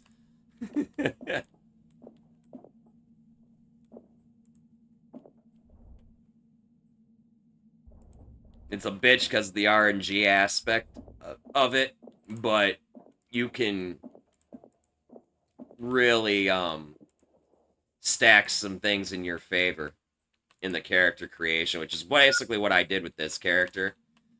The only hitch is my character's a little older than you typically really want to be. A lot of people have this thing against being, like, late middle-aged, which is what I chose. But that's just because they're afraid of the fucking how much playtime they can get out of a character. So, like, let's say my character lives to be 43 fucking years old. If I run the game at 16x speed and not do anything else, and just let it fucking run, and find a way to make him not kill himself,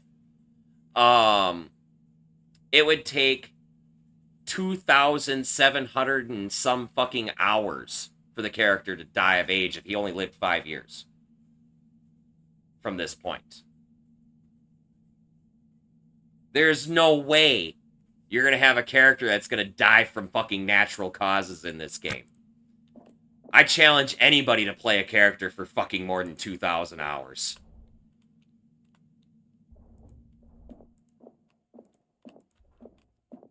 Like, I am not worried about age at all.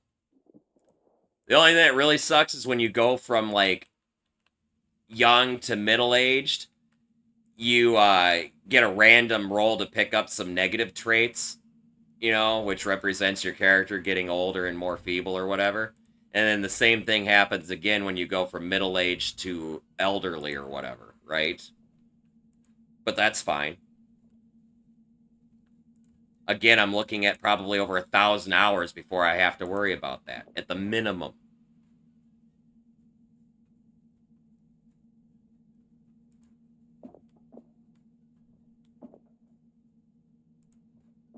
I will have long since moved on to something else or started a new character to try something else well before that ever becomes an issue for me. Especially with the game being in early access state and constantly updating and shit. Broken saves happen.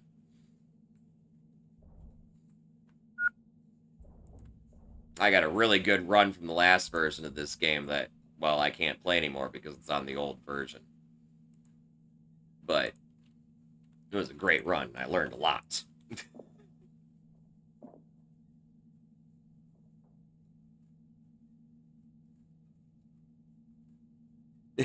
You weren't expecting that level of RP. You can interact with NPCs too. So your character has all of these little fucking moodlets that you got to kind of keep track of. They won't kill your character if he gets depressed, but things happen. Like he works a lot more slowly when he doesn't have interaction with people and shit. And so you got to talk to people every once in a while and get your moodlets back up. Otherwise, the character feels oppressed and neglected and all sorts of fucking really weird things. But at this point, all it really does is affect how fast you do things. Which, admittedly, is already a slow process.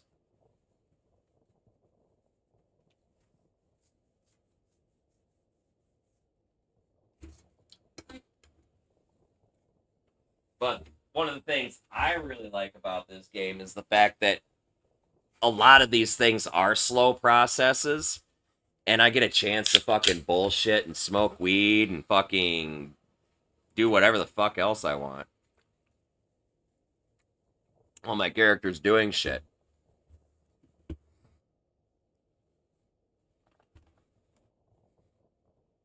And then once you have a really big ship and whatnot, and it's getting too hard for you to maintain it by yourself, you can even hire NPCs to work as a crew.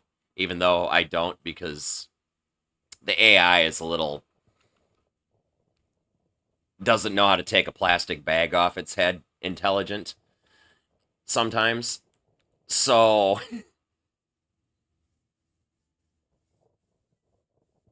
no, you've got to manually dilate the speed.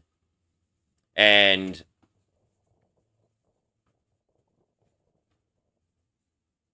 eventually, they've got this super skip time, this super fast forward. Once it's actually functioning as intended, you'll be able to just skip ahead like 6 hours to get your sleep. And it'll just pass time ahead that far. It doesn't quite function as intended at the moment, though. Which, I'm going to be honest, once that is actually a thing, then I'm going to start using it, probably.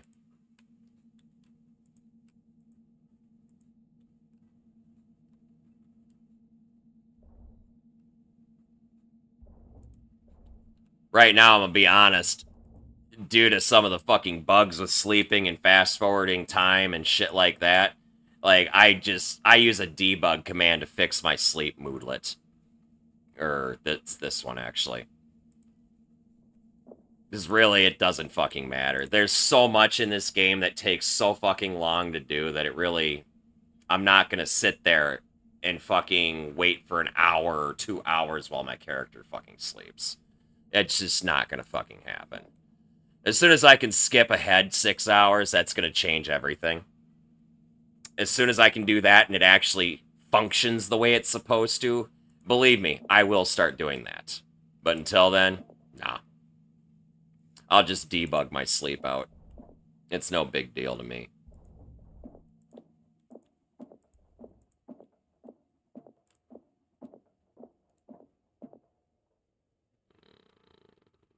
Let's grab this next.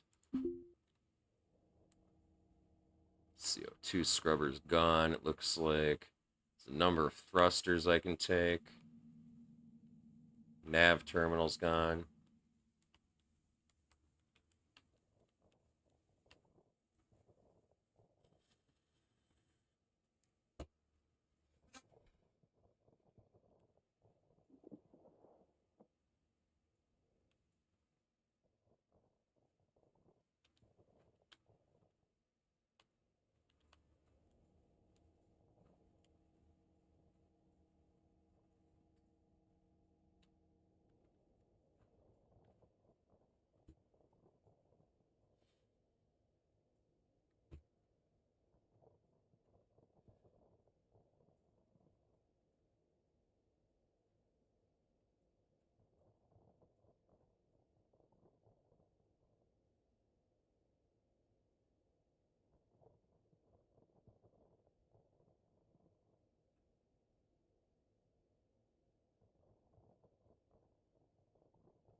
That there. Nothing like a little good old-fashioned inventory Tetris.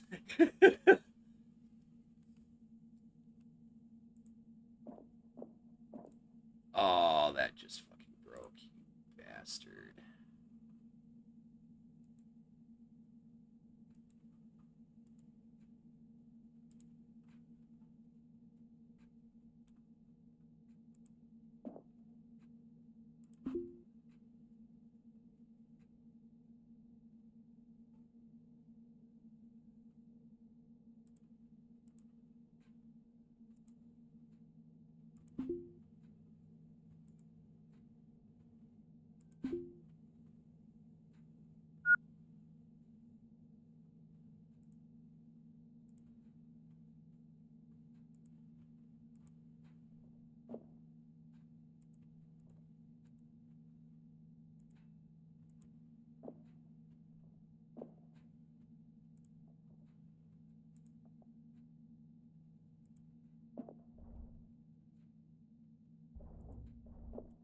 Yeah, that just cost me materials. Oh well.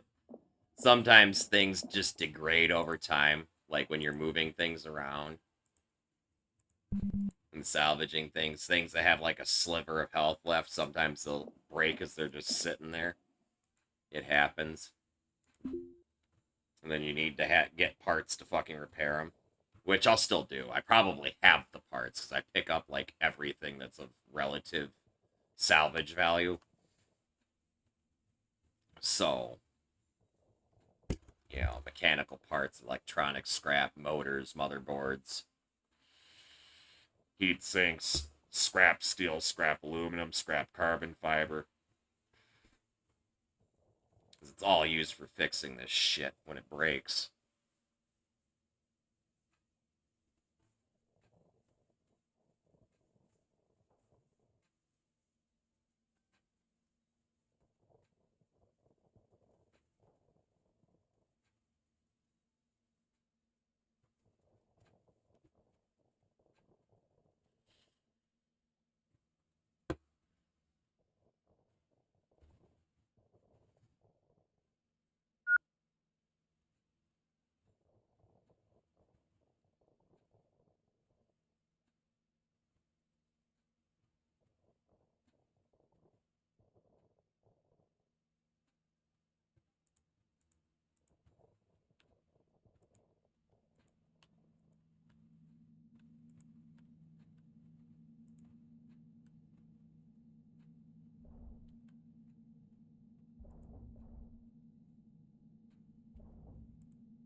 Inventory Tetris.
Okay, I have room for 1, 2, 3, 4, 5 thrusters.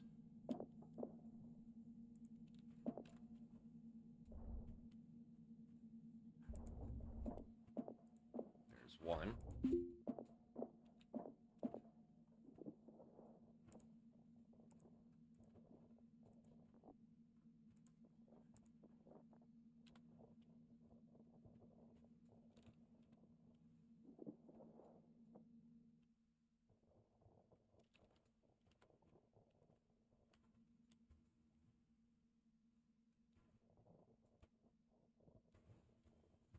Jelly Dogs, what's up, man?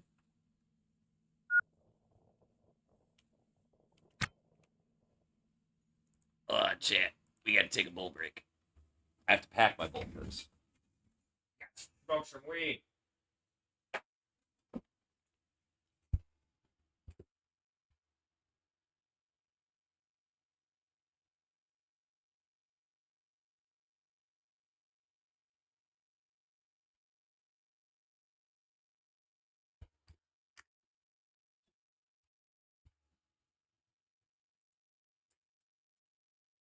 You know, when I blow the weed off my desk and whatnot, I wonder if I actually swept around here how many bowls of weed I have fucking just laying scattered across my fucking deck.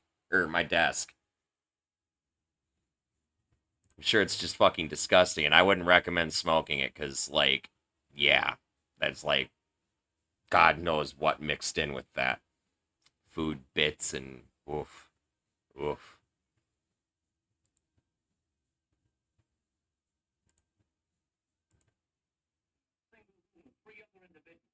One of them was a male and the other two were female. God only knows what they were.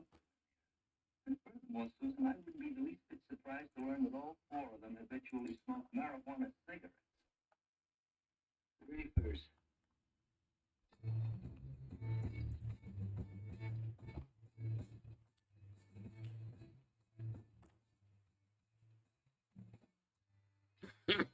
Yeah. Shout out.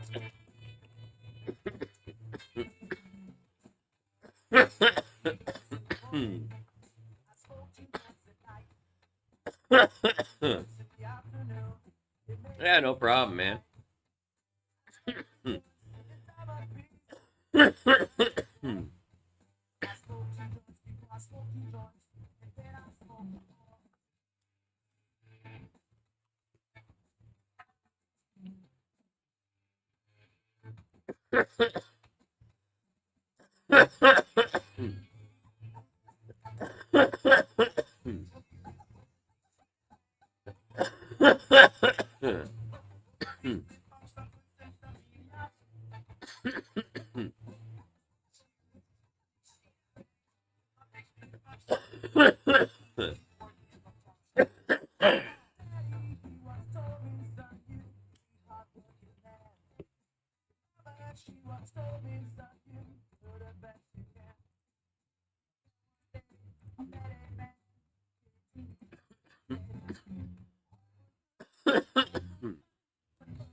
Ugh, goddamn.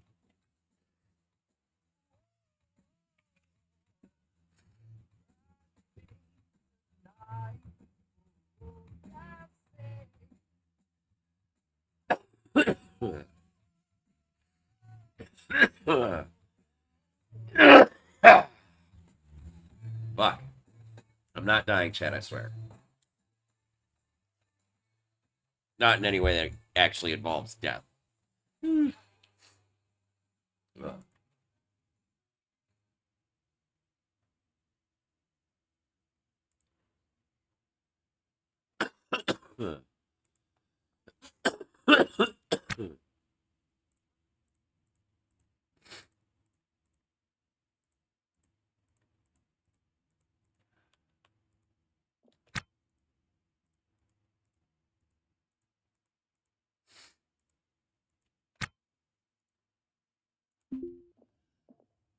Alright, I'll be right back, chat.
What did I uninstall?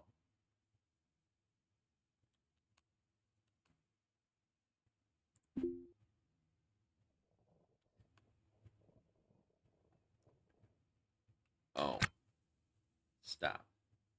Cancel. Uninstall that, please.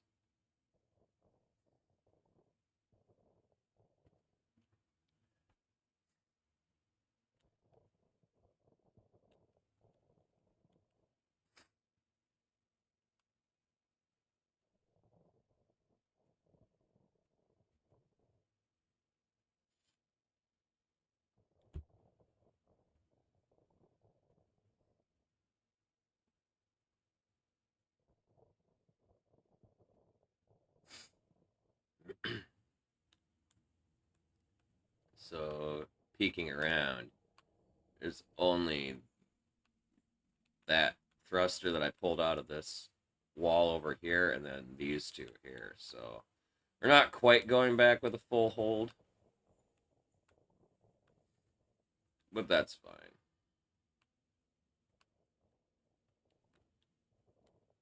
I got a bunch of bags. That's like totally reward enough. Although, I would like. Oh, you went outside, fucking cock sucking mother. Oh no, you didn't. You're right there. Okay.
don't see anything else worth grabbing.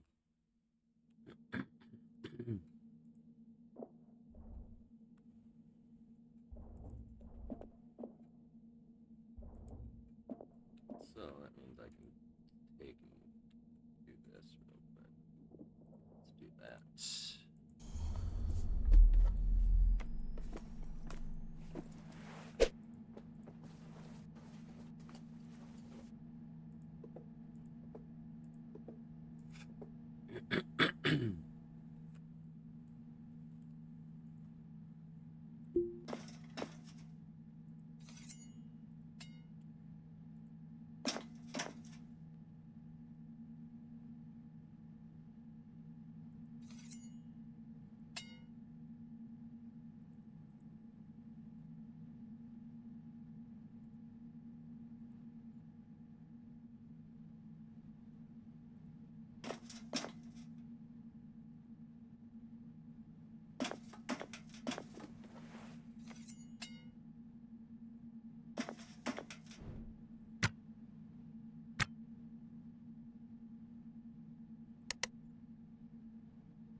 I know, right?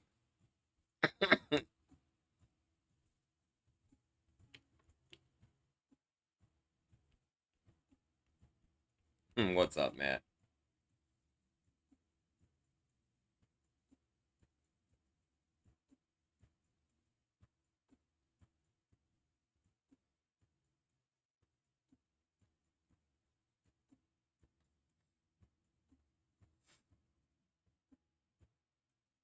Oh, Jesus. Did I really?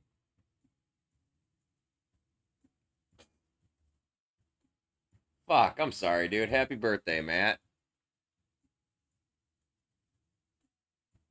Oh, fuck. Not paying attention. Need to slow down. Need to slow down. Need to slow down. Need to slow down. Oh, really need to slow down. Really, really need to slow down. Really fucking need to slow down really quickly. Come on. Come on. You can do it.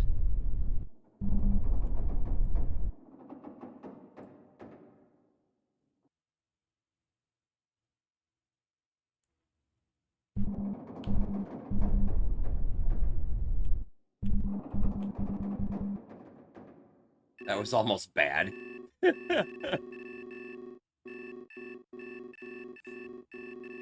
I need to start slowing down fucking 5 kilometers sooner than I did. I mean, to be fair, I probably still would have managed to get down to docking speed in time. Yeah. I just enjoy this game and I haven't gone to bed yet.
Ooh, 75% on electric engineering.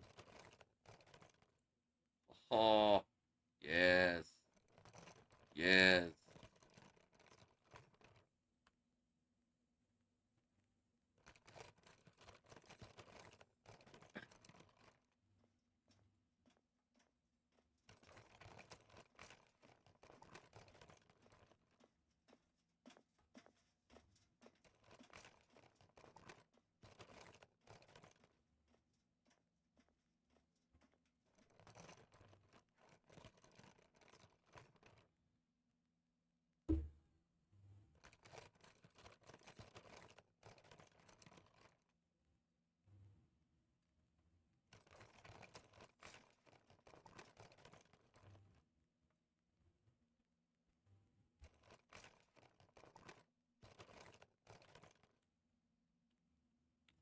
probably repair this load of stuff and sell it off at the black market, and I'll probably call it a night here. It's trying to save up enough money to at least put the down payment on a fucking ship. That's bigger than this one.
Can't wait for the day when I can safely fast forward.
Holy hell, reactor parts take forever to fucking repair.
want to wait this out, but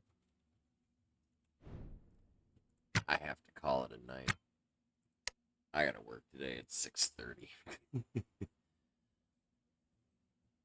So I'll try and finish this up when I get home from work before stream. And if possible, I'm gonna buy a new ship. But no promises. We might end up finishing this up when I get back tonight. I don't know. Depends on what time I get off work, so.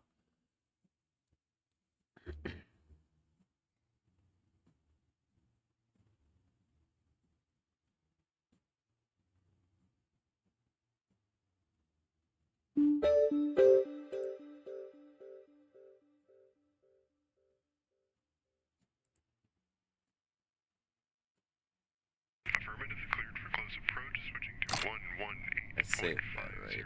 Mike 34. Yeah, I did. I totally did. Yeah, just now. Okay. That would have been funny. Alright, you guys. So, let's find somebody to raid and smoke some weed.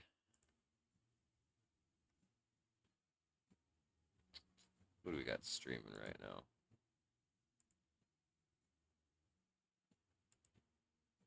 You know what, speaking of Sushi Cat, we were talking about her earlier. Same thing. A little bit. Let's go ahead and give her a raid. We love Sushi Cat. Yeah, thanks for being here, Soyas. I appreciate you, man. We'll catch you later. Much love, brother. Much love.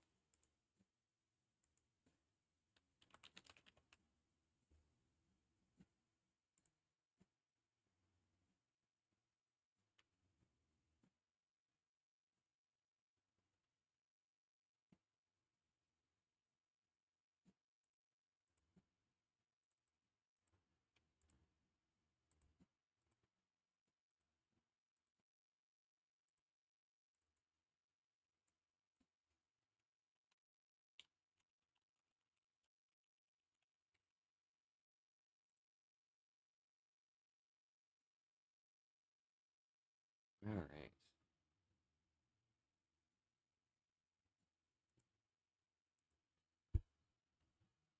All right. Looks like I got a little weed left in here. Let's do the cardinal sin and just throw a little bit more on top of this. Just make sure it'll make it through the end here. So, I'm gonna take a puff here really quick.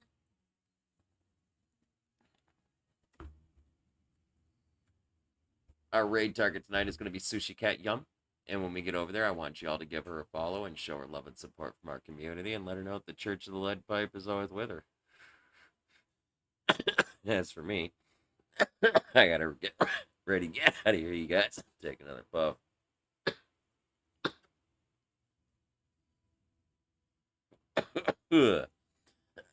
I'd like to thank you all for coming and hanging out with me tonight. I love and appreciate all y'all. If you like my content, be sure to click the follow button so you get notifications as to when I'm live. I'm here Monday through Thursday nights from 6 p.m. Central Standard Time until at least 4 a.m. and Saturday through Monday mornings from 1 a.m. Central Standard Time until 4 a.m. That means I'll be back again tonight. When I get off of work, I'll be back for some more Ostranauts, you guys. Take another puff here. My homies over there on YouTube, love and appreciate you guys. Thanks for checking out our streams. I see y'all coming back, checking us out. I appreciate you all. If you like our streams and you want to support our channel, all you got to do is click the subscribe button and the bell. That way you get a notification as to when I upload another one of our VODs for you guys to check out. If you click the like button, that helps immensely with the algorithms, you guys. And then additionally, we are here every single night smoking weed and jamming out to tunes, you guys. And every single one of you guys over on YouTube are part of the Twitch community over here. Y'all invited. Just click the link down below in the description. Click the follow button on our channel page, and you'll get a notification as to when I'm firing up some green for you guys. But with that, it's it's time for me to take the last puff and get the hell out of here.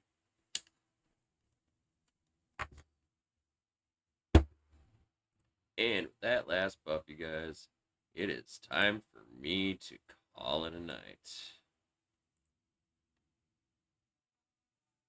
Thanks again for coming and hanging out with me tonight, you guys. I'll be back again tonight after I get off work. But until then, don't do anything I wouldn't do. Stay safe and stay high. I love y'all. Peace.